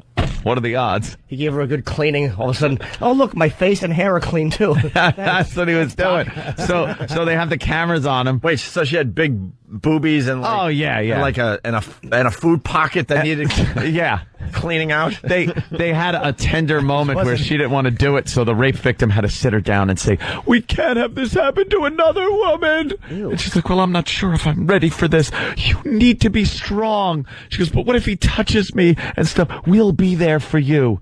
The other rape victim. And then she told a story. She goes, I understand because when I went into my first teaching class, I was scared too. It's like you're in like a classroom with kids, not some dentist who's zipping his fly down. Jesus. That has the perv switch going off. Same level of importance on this whole thing. Boy, didn't she have other cops watching? No cop goes in Yes, and they watch did. The tapes later. They had cameras and cops in the next room and everything. And she still didn't know if she could do it? Yeah, exactly. She's in the wrong profession. So they give her the anesthesia. She's laying there. She gets into the recovery room. And then Tom Wopat comes in and starts like putting his hand down her shirt. But he starts taking off like the heart monitor stuff. Yeah. But then he kisses her. Why do you need heart monitor stuff? I don't know. It's dental work. But it's Tom Wopat. I don't know. So he starts kissing her, but then a nurse walks in. And they're like, damn it, we don't have enough. Damn it. So it ruined the whole thing, but then they figured she had a little residual pain that night, so they sent her back for an emergency visit at night when he's alone, and there's no nurse in the office. So he goes in, brilliant, puts her under, gets her in the recovery room, and then he really starts going at it. And this is where I was completely embarrassed. I'm sitting in the waiting room, a bunch of old ladies, I'm watching this stupid Lifetime movie, and Tom Wopat goes to town, unbuttons her shirt, her sweater, opens it up. There's her ample breasts in a pink little bra. Just heaving. Wow. And then he pulls her skirt up. And then Tom Wopat, you see, he takes his shirt off, and Tom Wopat's hairy chest from the chest up, you see. And then you hear, zip. Oh, yeah, then what happened? And then the walkie-talkie from the cop. All right, make the move. Go, go, go. And the whole time, the rape victim is actually sitting next to the cop watching the video. Like she'd be allowed in. And all she's doing is these uncomfortable squirms going, oh, no, holding herself like going, oh, watching the monitor. Then what happened? The cops burst in and go, freeze, police. All right. And they arrest Tom Wopat for the dental rapist that he is. And then they had sex with the cop. Yeah, she was still out. She was still out, so the two cops banged her. Oh, it was great. And then she woke up and said, "Oh, it was ugly. It was horrible." Oh, They blamed it on Tom Wopat. Right. Get yourself to a doctor. Stupid Tom Wopat. And the title was like something, and then it was subtitled, "She woke up pregnant." And of course, they had the big controversy between her and the husband. Oh, yeah. Who was like now bitter because she's pregnant with some guy's baby, the dentist rapist. And he's like, "I don't know how to handle this. I walk around, I'm the joke of the town." So how did that end? I don't think they got back together. Oh, no. There's some residual collateral damage in those movies. It's so embarrassing. The old ladies are watching, and I'm looking at Tom Wolpat's hand going up her leg, and I'm looking at her, and I got my hand up her thigh because I'm just watching the movie. You should just unzip your fly and start just cranking. I love this movie. If someone's crying, go, "Shut up, I'm trying to keep my rod. Keep it down." Pipe down. Why would you watch Lifetime waiting for a loved one to have some horrific operation? Because it's on. Like, I had no choice. Not you. Oh, I know. Why you didn't have a horrific operation. Yours was, your girl's operation was, it's one of the ones that is kind of easy. Yeah. But I'm sure that, not everyone in this situation had an easy operation. They were waiting for the outcome. No. There was people being wheeled by, I swear, with their heads, like big scars down their shaved heads. Like there's brain surgery going on right next door. And I'm watching Tom Wopat. Yeah. And then the after the Tom Wopat movie's over, the woman goes, "You could change this if you want," because Straight, Gay, or Taken was coming on, where the woman's got to guess if the guy's straight, gay, or taken. Oh. It's a game show kind of thing. She goes, "You could change this if you want." Like, could you change Tom Wopat? So I put on Leave It to Beaver. Well, you should have watched. You should have watched Straight, Gay, or Taken. I think she didn't want it on. She was offended by it. And I'm sitting there watching Tom Wopat diddle. Leave It to Beaver's better than Straight, Gay, or Taken? I love Leave It to Beaver. Yeah. It was the accordion episode. It's great. All right, who wants to do the Beaver joke? Just kidding. That's it. I watched Tom Wopat just before. Why am I watching it now? All right. Straight, Gay, or Taken, how would she tell? She would just smell the guy's breath? Chlorine. All right, we'll get part 2 of the story because we don't even know when the surgery happened. Of course. It was supposed to be 3 o'clock in the afternoon. You're going to tell us the time. Yes. Maybe a quick bet for everybody out there. A bet? Oh. All right, I'll put money down. Oh, damn, I know the answer. I'm a shoo-in. All right, they're going to guess what time the operation was. Yes. Considering you got here, as Ecstasy of Gold was playing, I would imagine it was pretty late in the day. Rode up like Clint. When we were driving up Saturday for the fun of the Renaissance Fair, we were stopped just before that by a big fireman. Were doing this thing where they were stopping cars and asking for money. Mm-hmm. You know how they do that sometimes. Yeah. So they had these buckets, and all the guys had WOW stickers on them. Very cool. So I pull up, I throw them some cash, and I go, what's the wow? What's that sticker? Oh, Opie and Anthony show. And then they named the station here in New York, said 92.3 K-Rock. I was like, oh, yeah. I go, you listen to them guys? Yeah, every morning. I was like, oh, okay. Take it easy. Maybe he didn't recognize you because you were dressed like D'Artagnan. Perhaps that was a problem. I didn't think of that. Well, I stopped. Anthony couldn't possibly be this big of an a-hole. I stopped chasing guys on the LIE that have WOW stickers because they think I'm a creep. I was like, or a chick wanting to wow you. Wow them. I would be. Well, that's what I'm getting at. I would drive on the LIE. I would see a WOW sticker, so I would speed up. And get all excited, like, hey, that's me! And they would just start driving faster, like, get away! What's wrong with this creep? I'm looking for chicks, you queer. Because you're pointing down, they think it's like you're pointing into the lap. Like, right? Hey, I'll pop it in my over. mouth. So if you have a WOW sticker, I'm out there and I appreciate it, but I'm not going to be honking anymore or chasing you. I'll just let you live your life. I just get a little excited. Leave them alone. Right. Well, I got the guy and he actually pulled him over and you're like, it's me. He goes, I know, Opie. Yeah, I know. Whatever. Embarrassing. Oh, how funny would that be? I know, I'm late. I'm late for work. I'm late. I get it. Jesus, man. It's not even my car, man. I'm borrowing it from my brother. All right, what do you got there? The second half of the hospital story. I got to correct my mistake. Certainly It was not Tom Wopat. I always got Tom Wopat confused with Joe Penny. Did you? As you were trying to scrap at 3 in the morning alone? When you were fantasizing about what man would take you? You wanted to be Wopat? Shut up. That was Tom Wolpat's hairy chest. Well, it was Joe Penny's hairy chest. Really and then he unzipped. Who cared? It was just embarrassing. So you're watching the Lifetime movie. You have Watching nothing that. else to do. And then a commercial came on for a new Lifetime movie where none other than lovable Kevin Arnold, Fred Savage, is on the screen, and they play nice music, and then all of a sudden he's with some chick, and everything's going fine, and it's a typical Lifetime thing. Everything's going dandy until they really start hooking up and getting together and knowing each other, and then he's just beating the crap out of this chick, and she's like, "Is this love? Is this what you call love?"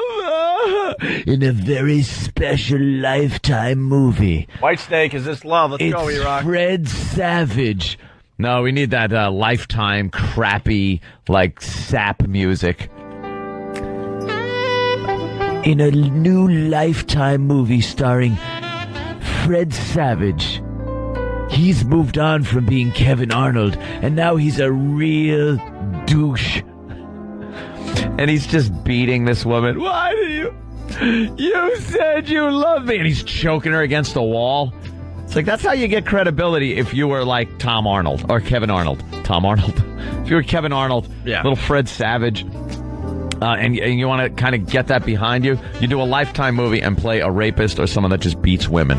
And then at the end, you get burnt in a bed or shot or something. Yeah, there you go. Shut up. Shut up. I was Kevin Arnold. I used to beat Winnie Cooper like this. Well, it was very embarrassing in the waiting room. But like I said, I was in the hospital there because my girlfriend had her gallbladder taken out. It was supposed to happen Monday. Then it was supposed to happen yesterday at 3. Yesterday at 3. So they go, oh, we're going to take her down in there a little early. Like, oh, good. They give me the beeper. You could go anywhere with the beeper. So I'm just sitting there, and now you're waiting for the beeper to go off, you know? You don't want any problems. You don't want any complications or anything like that. So about an hour and a half went by, and my beeper goes off. I'm like, oh, that's quick. That's a little quicker than they said. So I rushed down there, and the woman goes, oh, no, I just wanted to tell you that they just started. Like, what? Why the... Oh, Jesus. How long of a procedure? It takes about 2 hours. So it's like they just started. So now it's 3:15. And they had just started. We just started the operation. It was supposed to be at 2:30 and then 3, but now it's 3:15. What? It's 3... What? So she reboots my beeper and says, they just didn't want you to worry, but they started now. When they rebooted your beeper, did they say smoking or non-smoking? Yeah, what do you want? Do you want a booth? Try the dessert. Or have a cheesecake. Where are you going to be? Jubilee. Are you going to be at the bar? Or are you going to be waiting outside? Bar. I wish there was a bar. Out.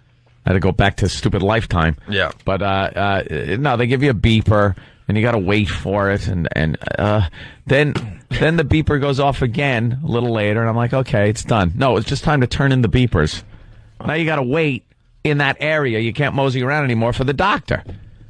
So I'm just waiting and waiting and waiting and waiting. Did you go in the chapel like Rocky and just pray for her? Hey, Maggie. Did you go in the room and read to her, someday you will come back? Yeah, she gave birth to a wonderful gallbladder.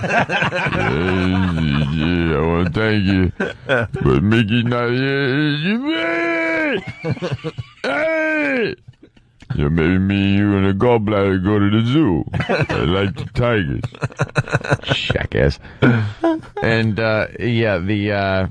I went back there and had to wait for the doctor now to come in. And at this whole time, it's just ping, ping, ping, ping, text, everybody. What's happening? How is she doing? This, that. I had to take phone calls from relatives. Why don't you like taking phone calls from relatives? I barely talk to my own family. I understand that. I love my family. Don't get me wrong. I love my mommy. I love Donnie. I love Sal. Christmas shoes. Joe. My immediate family. Right. You know, I'm not used to dealing with girlfriends' families. I usually come from girlfriends that I don't know, their family's wiped out in some cataclysm, or the father left and that. So you know, but I got to deal with family members. I do that. It's part of the thing. I deal with Jen and Buddy, her sister and brother-in-law out in Colorado. Okay, and then she was nice enough to make the family calls after I got the info. But they come out, and one doctor comes out. And this woman comes out, and now they're talking right in front of me because I can't leave that area. Right. And you know me with hospital stuff. I don't like watching ER because it's too gruesome. You don't like getting just stuff on your hands in the morning. No. You get creeped out by all this stuff, germs and things. Things went well. Wait, you're hearing them talking to another family? Yes. Oh, God. Things went well. We removed 1.5 liters of liquid from his chest cavity.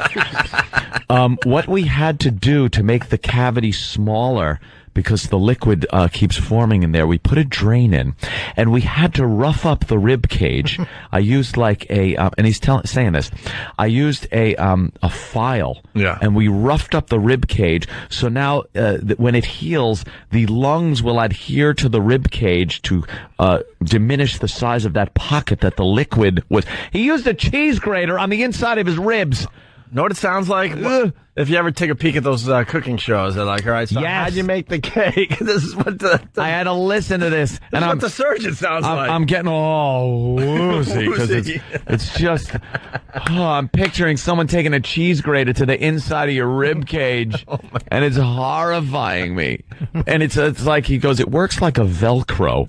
The lungs will stick to the rib cage now and eliminate the pocket. She goes, but he goes, there's going to be a drain in there. Yeah. And you're going to have a home nurse that comes in every 2 days is going to have to pump that liquid out. Ew. Pump the liquid. But we didn't find any tumors or anything. And they're talking tumors, and I'm just like freaking out. And then they... you know what I think when you hear that type of thing? What? There goes that guy's sex life.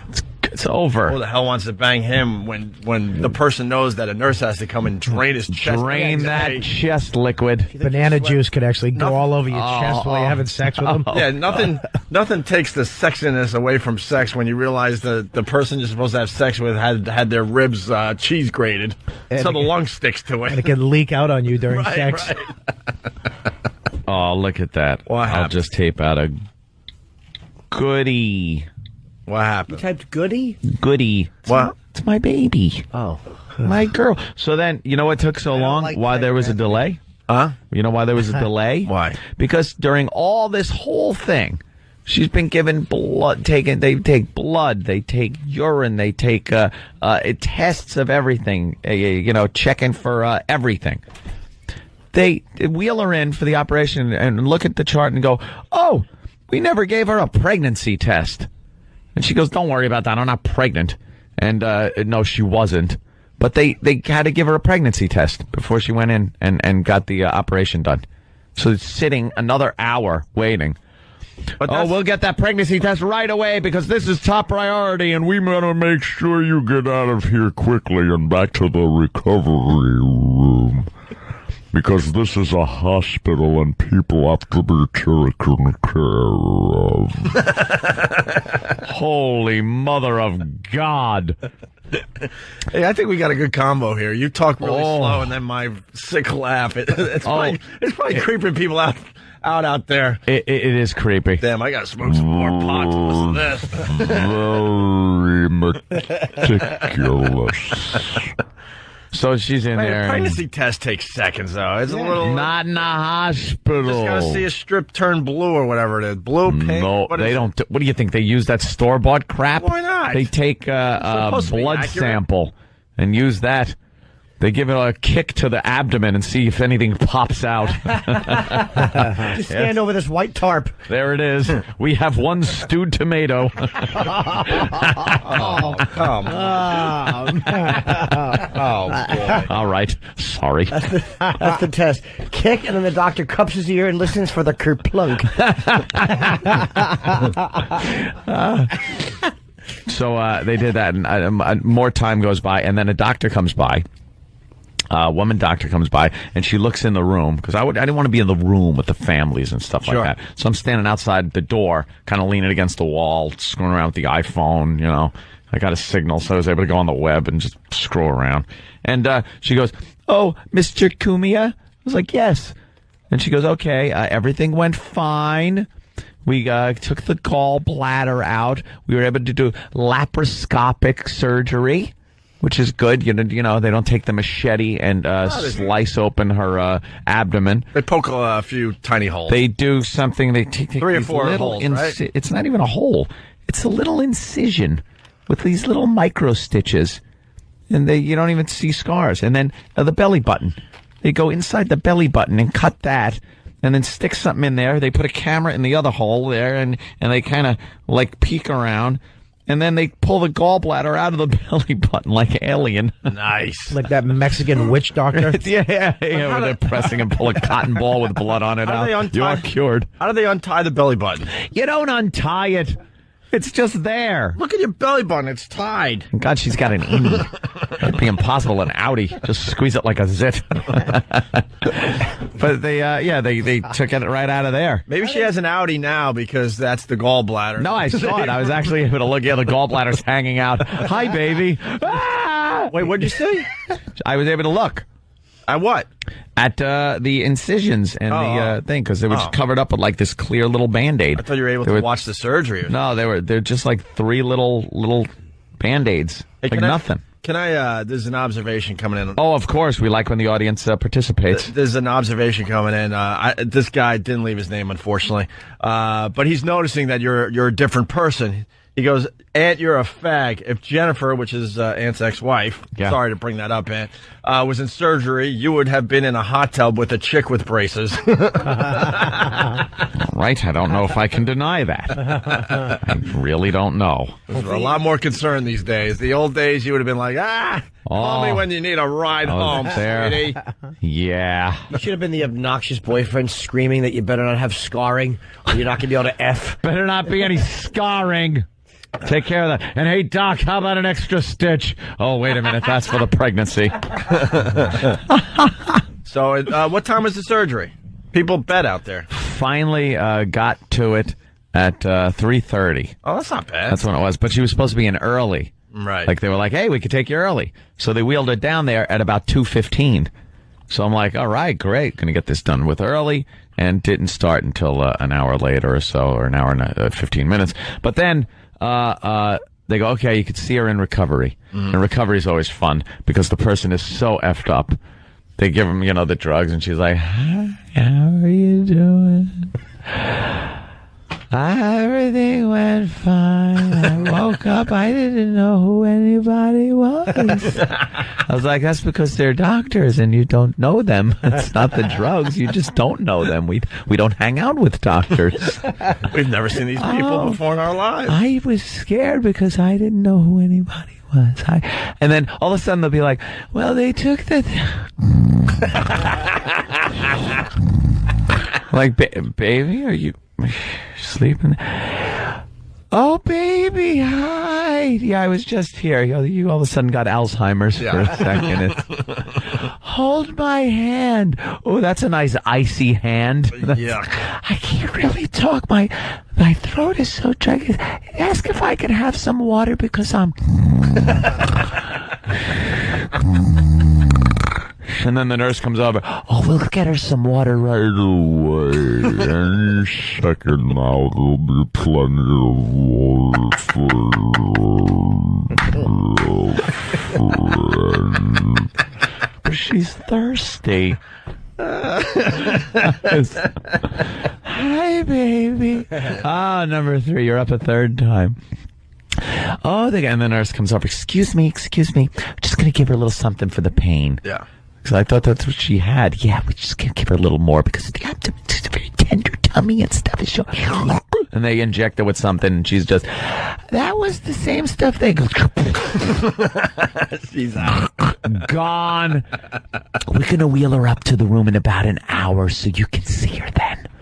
So I go up to the room, and I'm just lounging around up there watching TV, and finally they brought her up about an hour later, and she's fine.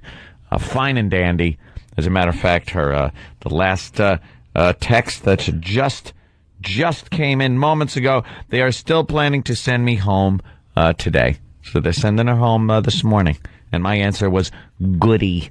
Goody. I answered goody. I didn't have time for goody gumdrops. Well, you will, because we're going to take a break. Oh, good. I'll find out what time. Face right now, looking at you. But Anthony Why? hasn't slept in like 3 days. The sleep has been. I've slept on like chairs. Well, you can't sleep in a chair.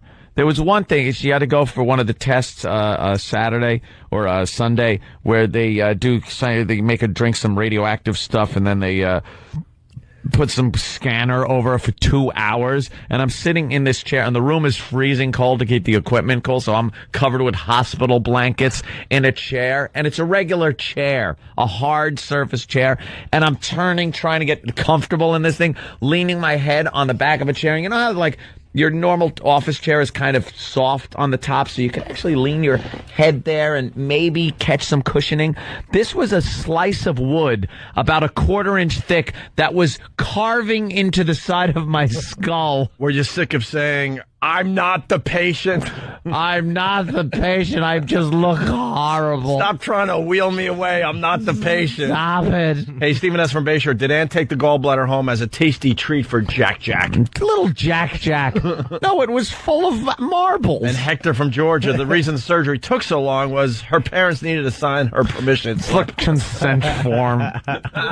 Wait, my thing is, if the gallbladder stones are hard, how do they have to squeeze it out through that little laparoscopic surgery? Well, I'm sure it stretches open a little bit, and then they can hack it up if need be, and kind of take it out in pieces. It's not like I'm going to save it like a little sack. Well, the stones aren't that the stones aren't that big in the gallbladder. No, your kidney not that stones big. Get pretty big. They're not that big, but it was like full of the little gallstones, and if they clog up one of the little ducts to one of the tubes that are in there, that's what the problem is. Make one of those Indian medicine bags. Yes, medicine bag. Out of it. You blow it up and harden it and make it a maraca. Could you keep it if you wanted to? No, they don't let you keep biohazardous waste anymore in the hospitals. Go figure. And the doctors don't smoke in the hallways anymore, Bobby. What year is this? We got Lifetime movies in front of us. These are just the movies that start with the letter A?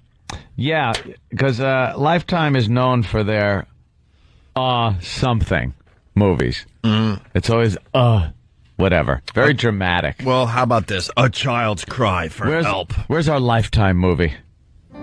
Music. Lifetime. A child's cry for help on a very special Lifetime. A dad for Christmas. That must have been a good one. Yeah. A daughter's conviction. Uh-oh. A face to kill for. A father's choice. A friend's betrayal. A job to kill for. It's the same titles. Uncreative asses over there. A killer upstairs. A little thing called murder.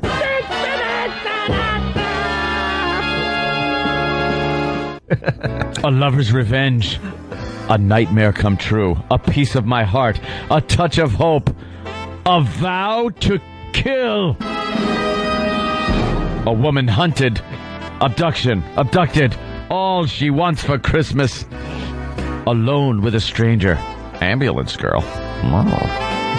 An unfinished affair. Any mother's son. As time runs out. Awake to danger.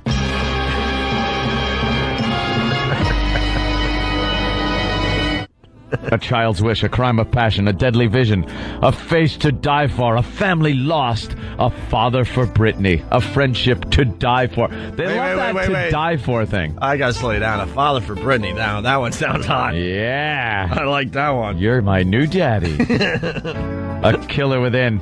A kiss so deadly. A life interrupted. A long way home. A perfect murder.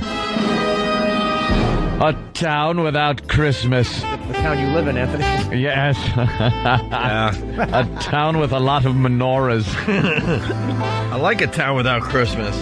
Abduction. A father's love. Above suspicion. American tragedy. An unexpected love. and never let her go. Another woman's husband at the mercy of a stranger. The worst is the last one. Aurora Borealis. Isn't that the thing with the lights? Yeah, it's a light a thing. movie. I don't know. You missed. Sure, it involves some guy who looked like cool and like a good boyfriend. That she went and told her girlfriends that he was a great guy, and then halfway through, he punched her face, and all she could see when she opened her eyes was stars and the Aurora Borealis. Hey, you missed one, by the way. Oh, which one? Your baby is black. That was a Lifetime movie, was it? Can we play the trailer? We haven't played this in a while. That sounds like it could be a Lifetime movie. Yeah, your baby is black. Nothing you have ever seen before. A real trailer. And nothing you have ever heard before will prepare you for the shock of... My baby is black. The motion picture screen reaches its full maturity in this dramatic, bold story never before told on the screen. Sometimes I'm a bad boy, yeah. Yeah. My baby is black.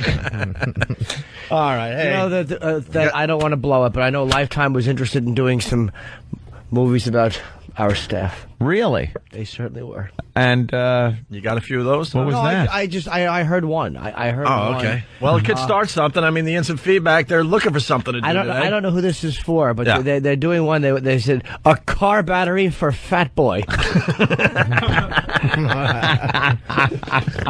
Well, the Steve C story's coming in from Stephen S. from Bayshore. A bear in chaps. A C for Steve C.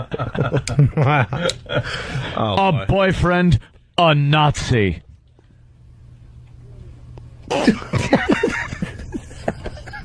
A car crash. There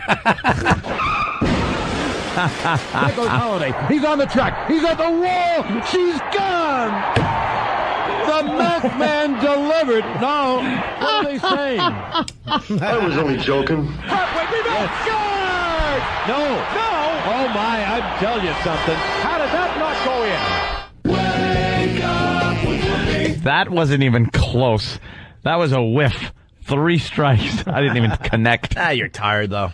I don't know. I thought, and maybe if someone else would have said it. Yeah, I think that was the but problem. you said it about yourself. No. And then you clicked your heels together. Maybe I was talking about somebody else. No, you got to start with I got to help out the instant feedback. You got to start with Although, Kevin, okay, from Marblehead, Mass. My baby is Canadian. The Rich Voss story. Oh, here's one. A salad forgotten. You got to guess who they're for. Puffy from Whackbag. A fish stick for Sam. A special boy wants nothing more than a fish stick. Jason from Rye. A bottle of Jack for Danny. A neck pouch full of fish. I apologize, but I am going to have to miss the second portion of the program. What? I have to go pick up my gal. What's going on? Where is She's she? going home. Right away? Yeah. Well, it takes me an hour to get there. But she's ready to go right now. And then they Just have a check out. stranger. That's pretty crazy. Yeah. Can I use your kazoo? No. Make sure the kazoo and all my things that my mouth goes on gets sterilized and packed away like they usually do. How about this, baby? Oh, you keep that filthy dirty, Jim. I love it that way. It smells like mushrooms. Wink, wink. All right, we'll do. We'll fool around a little bit next. Fool around. Maybe I'll call in. How about you call in from your car? That's always fun. Call in from my car and you can listen to me drive home. That's always good. We'll do that next. Give me the hotline number. All right. My friend, she does porn, and I forget what. Oh, is Anthony on the phone? Yeah, we've been trying to get to him for hi, 5 minutes. Sorry, Anthony. I was just listening to the conversation, and when those movies are real and not movies, it's called a home invasion. There you go. I don't like Anthony. Already missed. Anthony's seat being empty. That's weird. Hey, Anthony. Yeah. Ant, we're doing a little. Everyone's moving up a chair here. Jimmy, why don't you move over to Anthony's? All right. Oh. Louie, why don't you move over to Jimmy's spot? And Bob, why don't you go to the couch? I'm gonna have to. Go to the couch, Bobby. All right, nice talking to you. If I had Anthony's button, I'd push it right now. Already. Someone's fucking up the program. Look at this idiot. No, you fucked up. I get to go, asshole.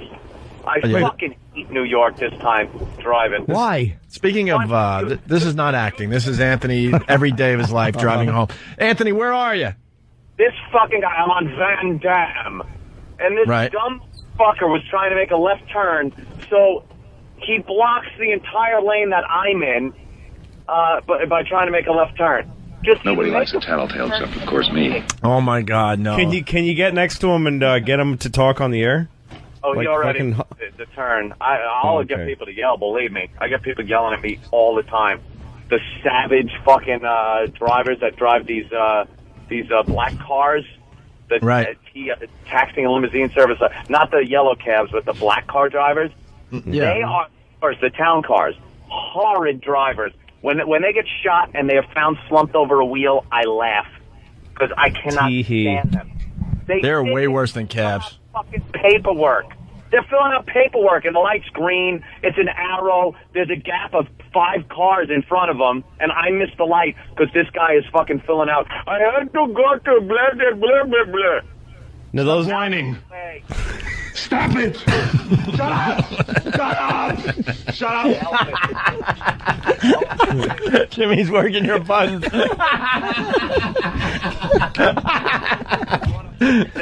Audience, right now, if Jimmy has that sound effects machine.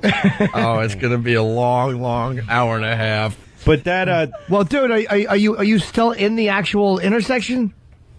No, I got past that. Dude, I don't sit there like, what do I do? Like discipline. I'm sidewalking it. I do whatever it takes to get around fucking assholes. I break the... I am above the law. I don't pay attention to lights. I don't pay attention to speed limits. Yep. Hey, why is your phone crapping out? No, what's weird? Like, Anthony was just here 20 minutes ago in a very happy mood, considering that his chick went through some minor surgery. Now he's in his car, and this is like, your whole mood has changed, sir. Outside of the Holland Tunnel, miserable. Yeah.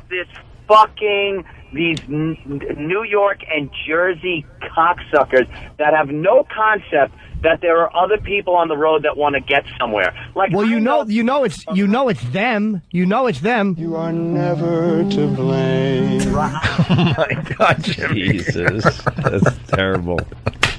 Like, no one has anywhere to be. They're just out here to fuck with me. Why don't they drive fast? How come do they ever look at the flashing walk, don't walk sign and realize that light's going to turn fucking red in a minute or in a couple of seconds? Why don't I get through so that the guy behind me maybe could get through too? No, but they leave 18 car lengths in front of them, and the second it turns yellow, they hit the gas, and they get through and I get stuck. Why don't hit the gas? Whippersnapper. What? Yeah. Go ahead, Ant. Hit the gas earlier, and we can all get through. But these... Boring. Oh, got it boring. I hit the wrong button. No, I meant to hit... how do I switch banks on this fucking thing? No one's helping me. I was trying to hit what? That was it. Very complicated. What? Oh, sorry. Now, here we go. We get on the expressway. And, of course, on this on-ramp that's as long as a runway, you have to do 20 miles an hour. Because the highway. Oh, here we go. You know, this is like your traffic report. Yeah. It's an irritated fucking guy who hates people. Let's see what's going on the roads. These motherfuckers. Louis, we used to tape ourselves coming to work. Oh, it was a lot of fun. Dude, you want to beep your horn? I like then they'll move. Anthony. You fucking Jersey cunt. This guy looks at me. He thinks he's going to be going fast with me. He wanted to cut in front of me. I didn't let him. And now he's looking at me like I'm a fucking douchebag. You fucking... Oh, if I could use racial epithets. Lean out the window and go. Good evening. Now he's nowhere to be found. Come on, douchebag. Dude, you gotta relax. You have a heart attack. Just relax, man. Just tell the guy just to relax and... Try the wine. have a drink together. I'm in the white painted like part where you're not supposed to be. There we go. Nope, stay there. There we go. I don't like people that can come up on their ass and right when you decide to go around, they decide it's time to get out of the way. Well, that scared me. I heard a siren. I thought I was being pulled over. So the other guy's bothering you, right? He stinks, and I don't like it.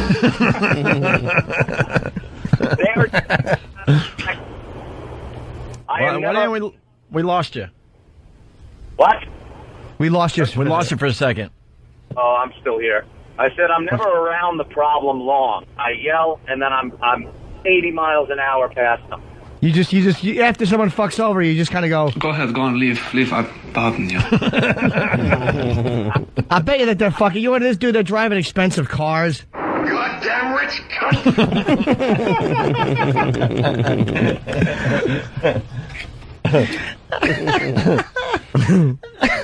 So childish. This fucking rules. Hey, is there a lot of cars out there, Ant? What do we got going on?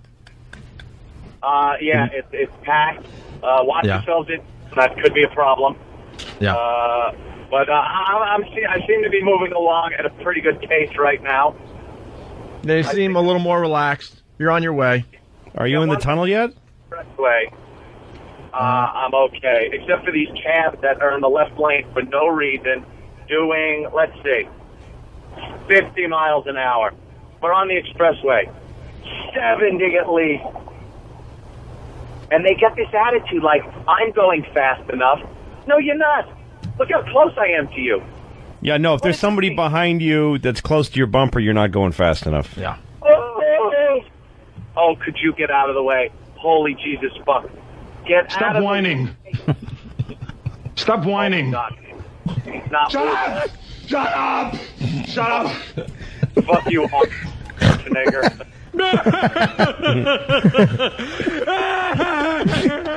Did you see that Dude, well, you know what? You gotta relax, dude. You're in traffic. You just, Act like wherever you are, that's the place to be. Place to be. And I'm not in traffic. I'm in, like, cars that don't know to get the fuck out of the left lane. Boring. Dick! Shut up. This cab has gotta move. You dick! I love this button. I don't have to say anything. You know what I'm afraid of? Jimmy is not going to want to give that up. I don't already. Yeah. Sucks. This sucks. He was I calling, fucking love this machine. and he was calling the guy in your way a dick, by the way. Yeah, not you. Not you. We'll give him a machine with one button that works. Just one. One lousy button we'll give him. Why not just call... I actually want my own machine. I think I could really contribute. No. I know how to do this. Thank God. No. Let's show. Hey, Jimmy, Jimmy's like kind of sitting at your seat, Amp. He's also fiddling with your whistles and stuff. No, don't fit. I swear. I'm going to just have all new ones, and I won't use them until I get new ones. I'm not doing... Oh, wait. Unless you what? What do you need? Just make sure the girl doesn't come in. Oh, all right. Uh-oh. Oh, Your no. bell is going to get rung by his little Willie bell ringer. He's ringing the bell. He's ringing the bell with his penis, Anthony. Ringing the bell. I couldn't stop him. His big mushroom head was pounding down on your bell. He just checked into the hotel with his cock. Oh no! He just paged a bellboy with his panasia. Anthony, use it with a fart. Huh? No, I didn't. Oh, dude, you got to make the whistle blow by using a fart. No, I'm not. I don't have to fart. Well, hey, let it be known that. Hold on, let it be known that Whistle's Steve going in the just asshole. handed Jimmy the whistle. Oh, the whistle is in his asshole. The whistle's in his ass, Anthony. I try to stop him. Make it whistle. Yeah. Make it whistle. He's gonna try to make it whistle. It's roller skating time, everybody. I don't have to. I'm not gonna make it whistle. Make it whistle. Why not? Well, we're taking pictures of Anthony's whistle and Jimmy's butt crack. Oh God, dude, you can reuse this. Oh, you can hear the little balls. He just dropped it out of his ass without using his hands. It's now on the couch. Can you fart hard enough to ring that bell? I wonder. Like No, I can't. I don't have to cut a gasser at all. Actually, no. Can you shit and let it drop on top of the bell? Oh, what's that? What's that, Ant? Does he have a gasser that can blow the whistle? No, I was going to try that, but I didn't, so for myself. What if you use the horn with the bubble end there and blow air into your asshole with that horn? And see if your eyes bulge out. Yeah, and see if it farts back out again. Our anus.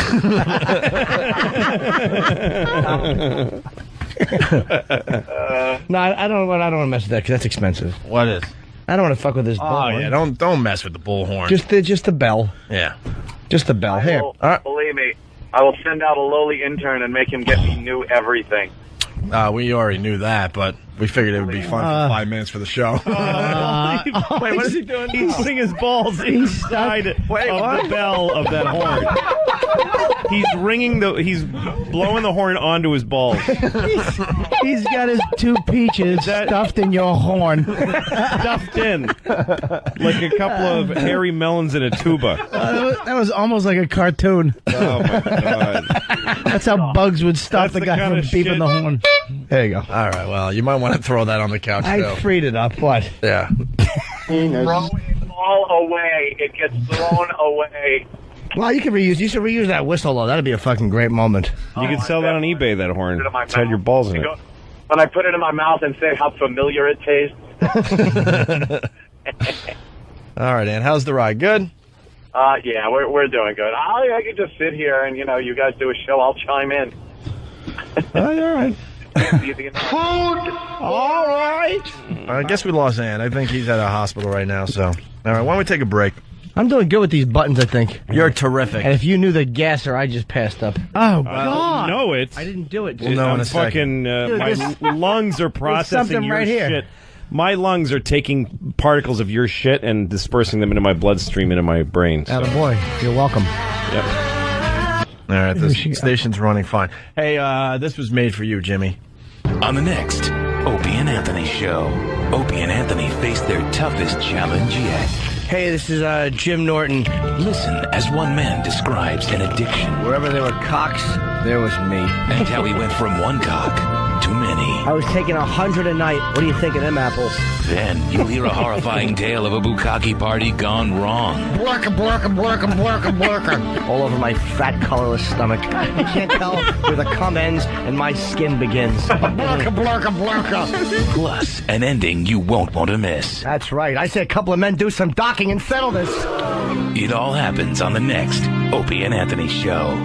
Hey, that's not bad, man. Who did that, Pretty Derek? good. Dirk did that. That's a good job right there. That's pretty good stuff. All right. I would watch that movie. We got Louis C.K., we got Bob Kelly, it. we got Jimmy. Nothing. Ooh. I like you on the buttons. You finally used it correctly. I'm enjoying the buttons. All right, we'll regroup. You we'll look continue. like a button. It's Opie Do I? Anthony. Hey, Ann, how's things? How's things? Things. People are asking for an update on the instant feedback. You left there early yesterday to get your girl out of prison. Well, no. Well, she had a gallbladder taken out, and it was in the hospital. I got out yesterday to get her out of there, because she was being discharged. Yeah. And right before she's ready to get out, stabbing pain. So they give her some morphine. I think she's going to be a morphine addict, by the way. I think I'm going to have a morphine addict girlfriend. At least she won't be loud. That's nice. I'm trying to get my girlfriend hooked on morphine. Throw her on a couch somewhere and let her just drool. Better that than Coke. Hey, I'm going to clean up at 3 o'clock in the morning. Here, have some morphine. Right.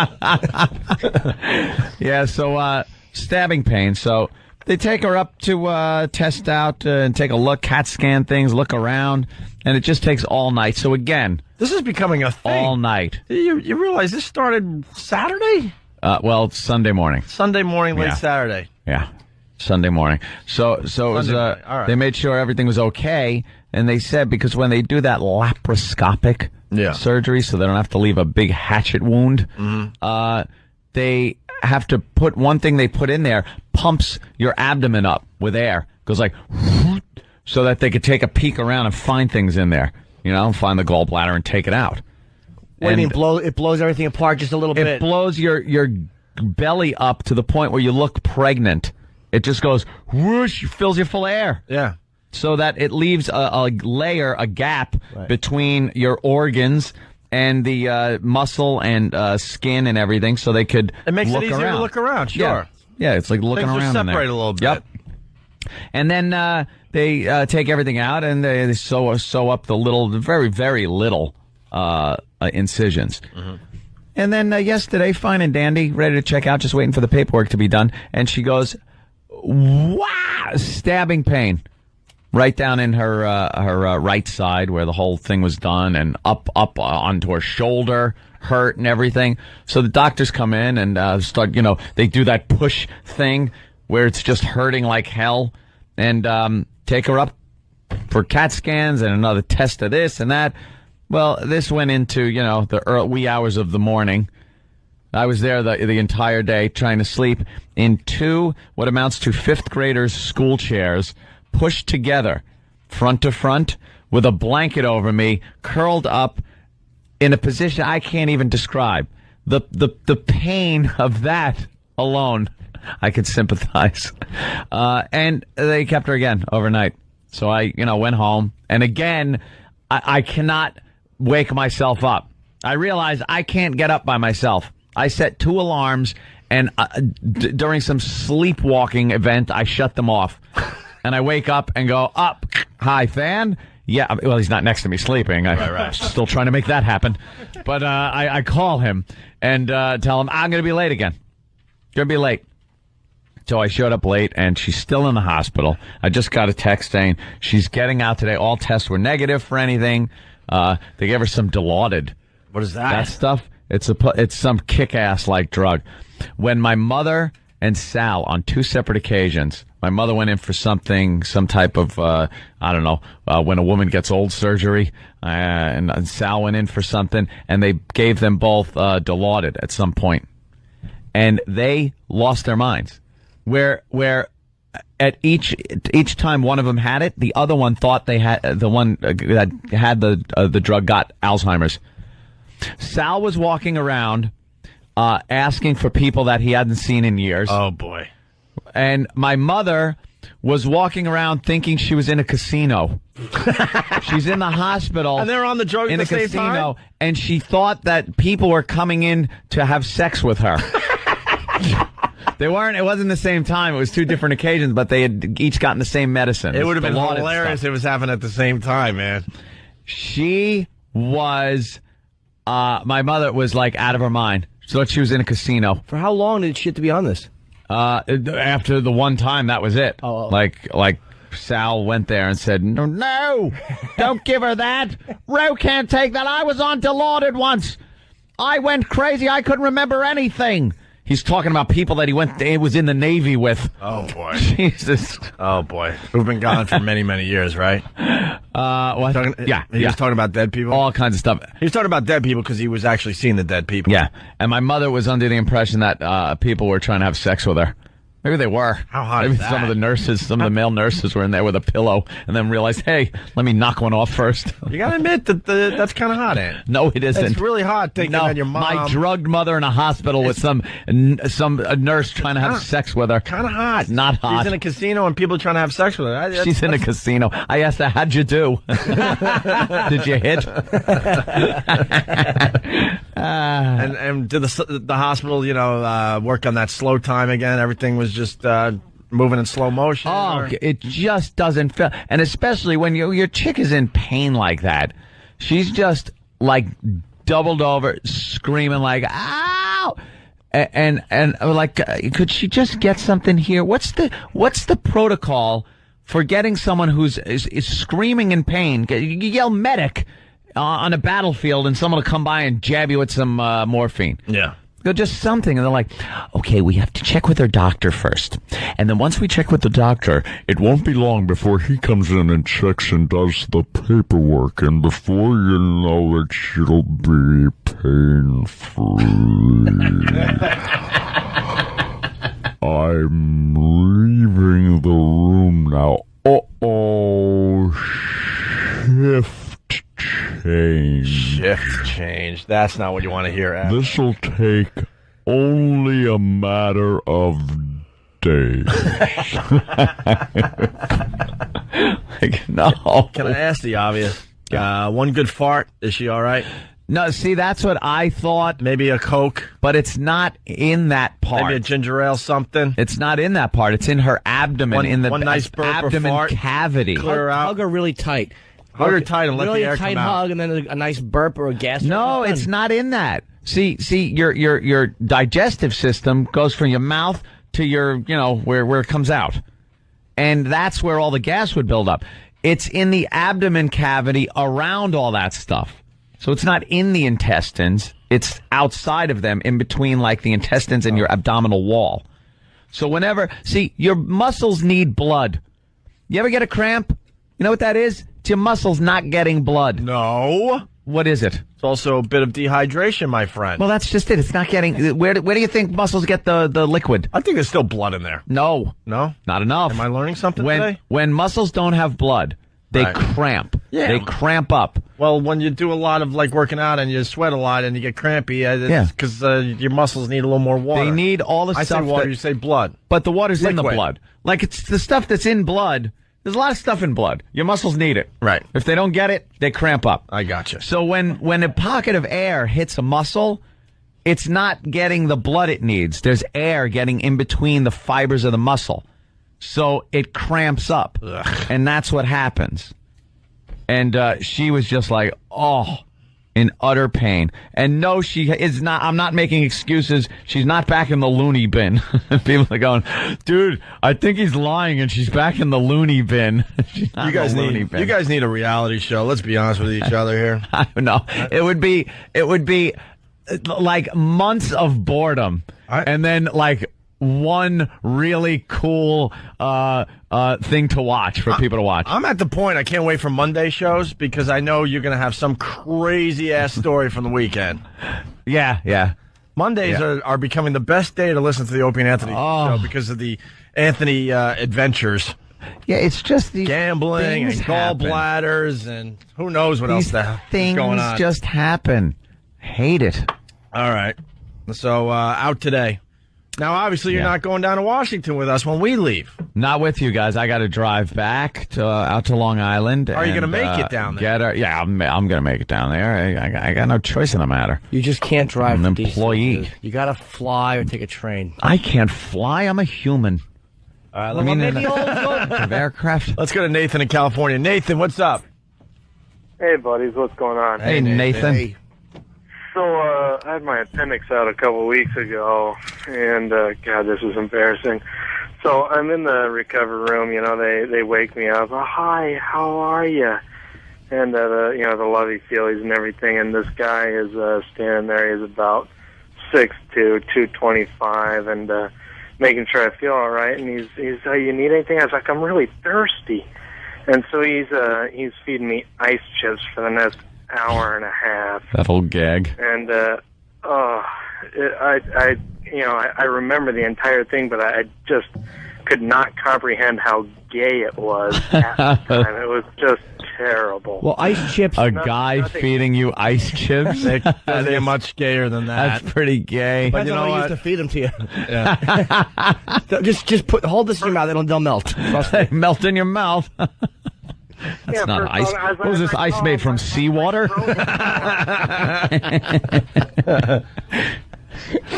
What, Nathan? Just terrible. I'm gonna go kill myself now, Steve. Well, don't do that. Hey, you had your appendix out. that Mine bad. burst. At least you're alive. Yeah, see? I was 7. I was a sick boy. Yeah. Little 7-year-old Jimmy. Yeah, Dr. Halavopoulos had to go in and fish out my appendix. He saved my life. What was left of it? Yeah. As it exploded. Blew it apart. We got to get out of here. We got to. Yeah. Some of us got a train to catch. Where are you? When are you going to make it down there, man? I'll make it. I got to go back, out there, check up on things. And I want to say, what's up to Anthony, my pal? Hi. Anthony's adventure continues.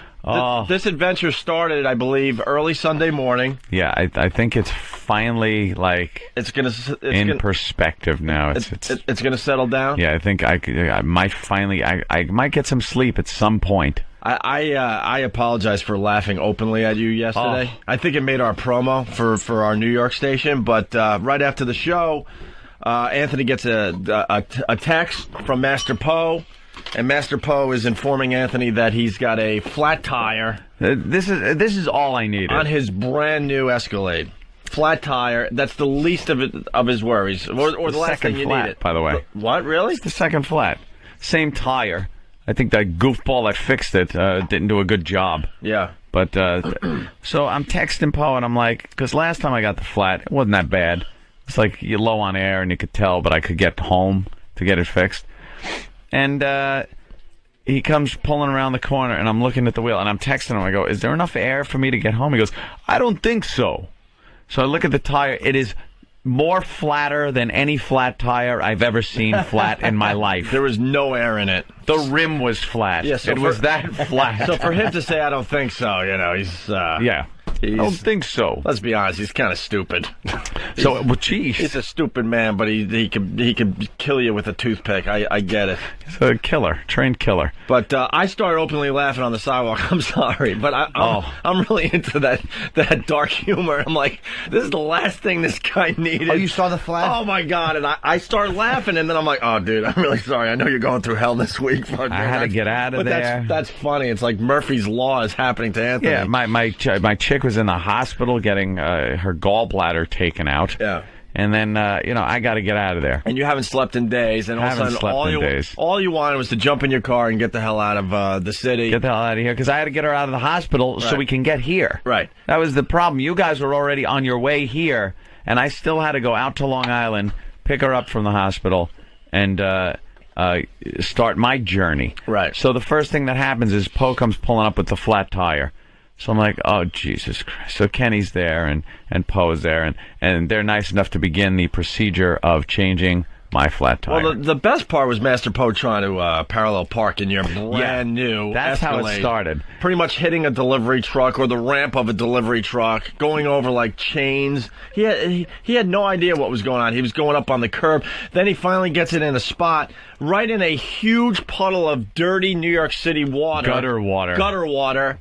And I'm laughing even harder because I'm like, we got to change this tire, or somebody has to. How are you going to change a tire that's halfway in this mucky water? You got to give the guy credit. He laid down right in that muck gutter water and did what he had to do. Did he? Yeah. I called up, I called up the people, OnStar, how may we help you?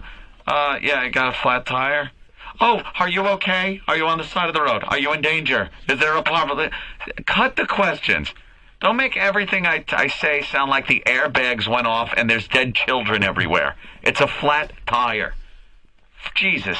The OnStar people are panicky Pete's. They should be able to fix your flat tire through the satellite.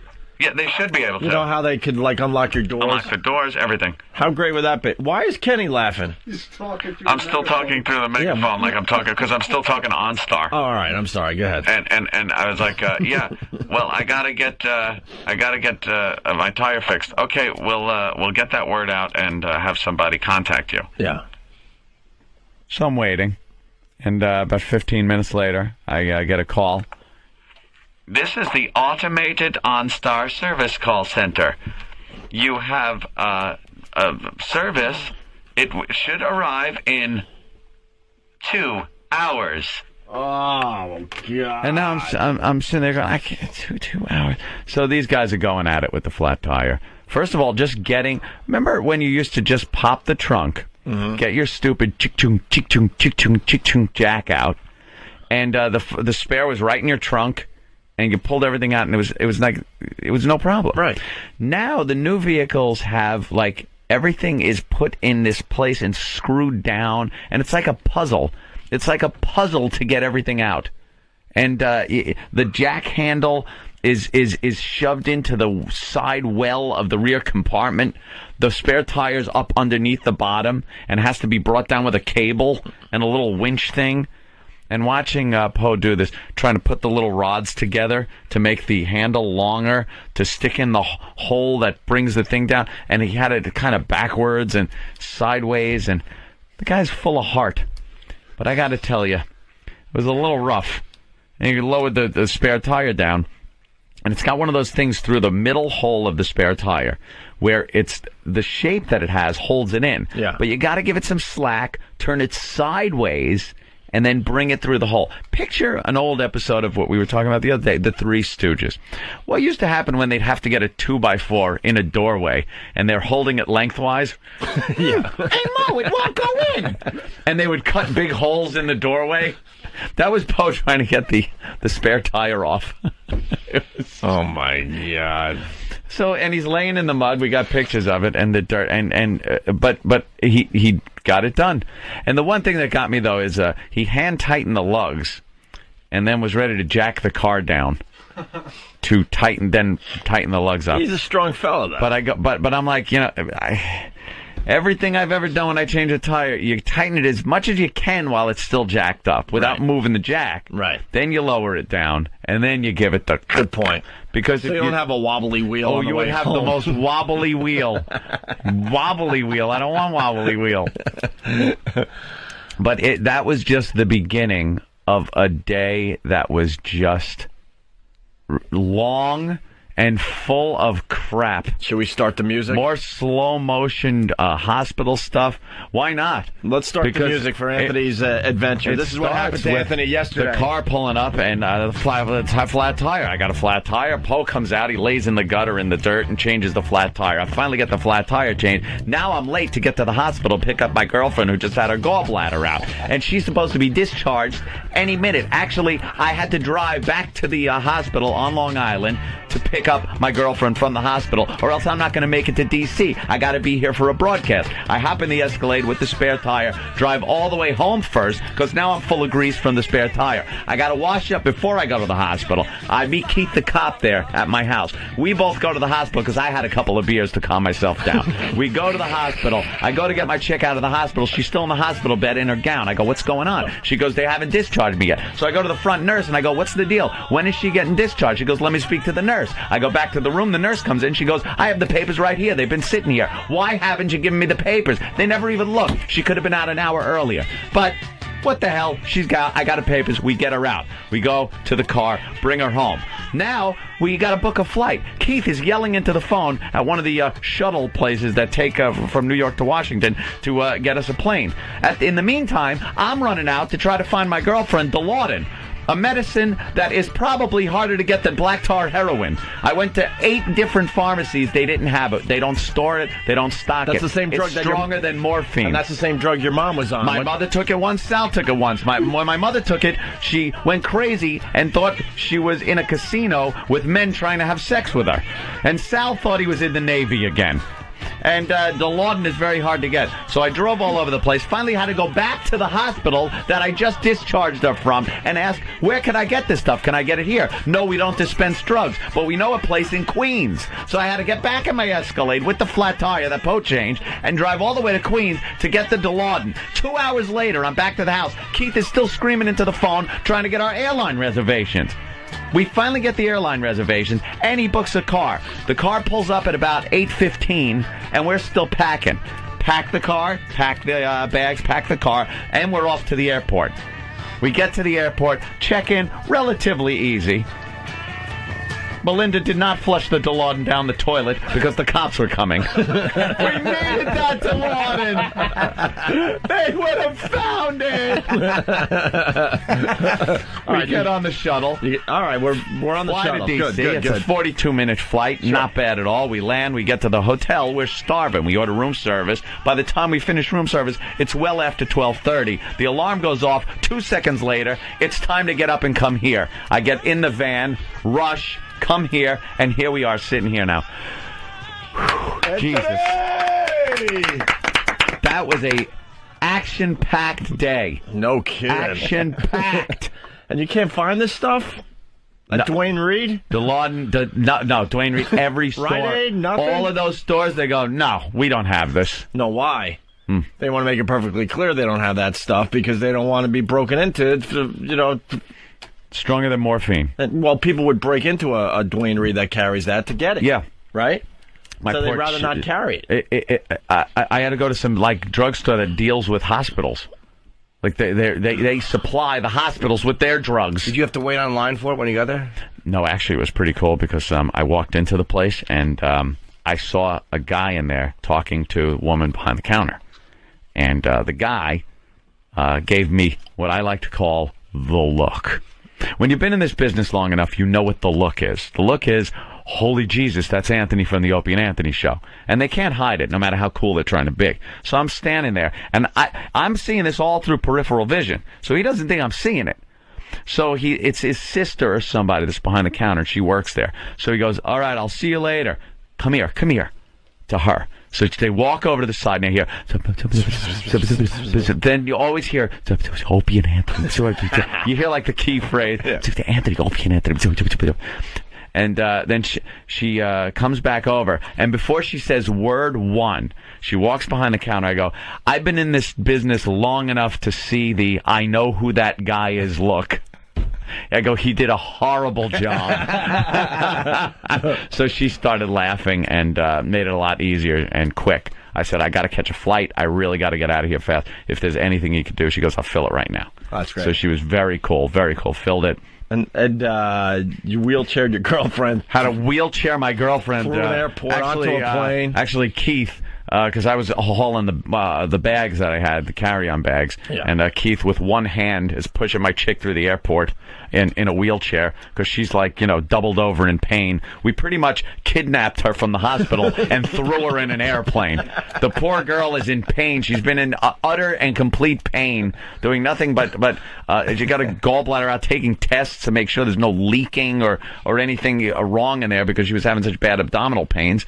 And it's like, okay, you okay? All right, get on the jet. Get on the plane. And we fly her down here and throw her in a hotel room, and here we are doing the show. It's like an airplane. She's hooked up to like an oxygen tent. Yeah, there's a nurse or a nun singing songs to her, pulling the IVs out. Well, there you have it. We're just getting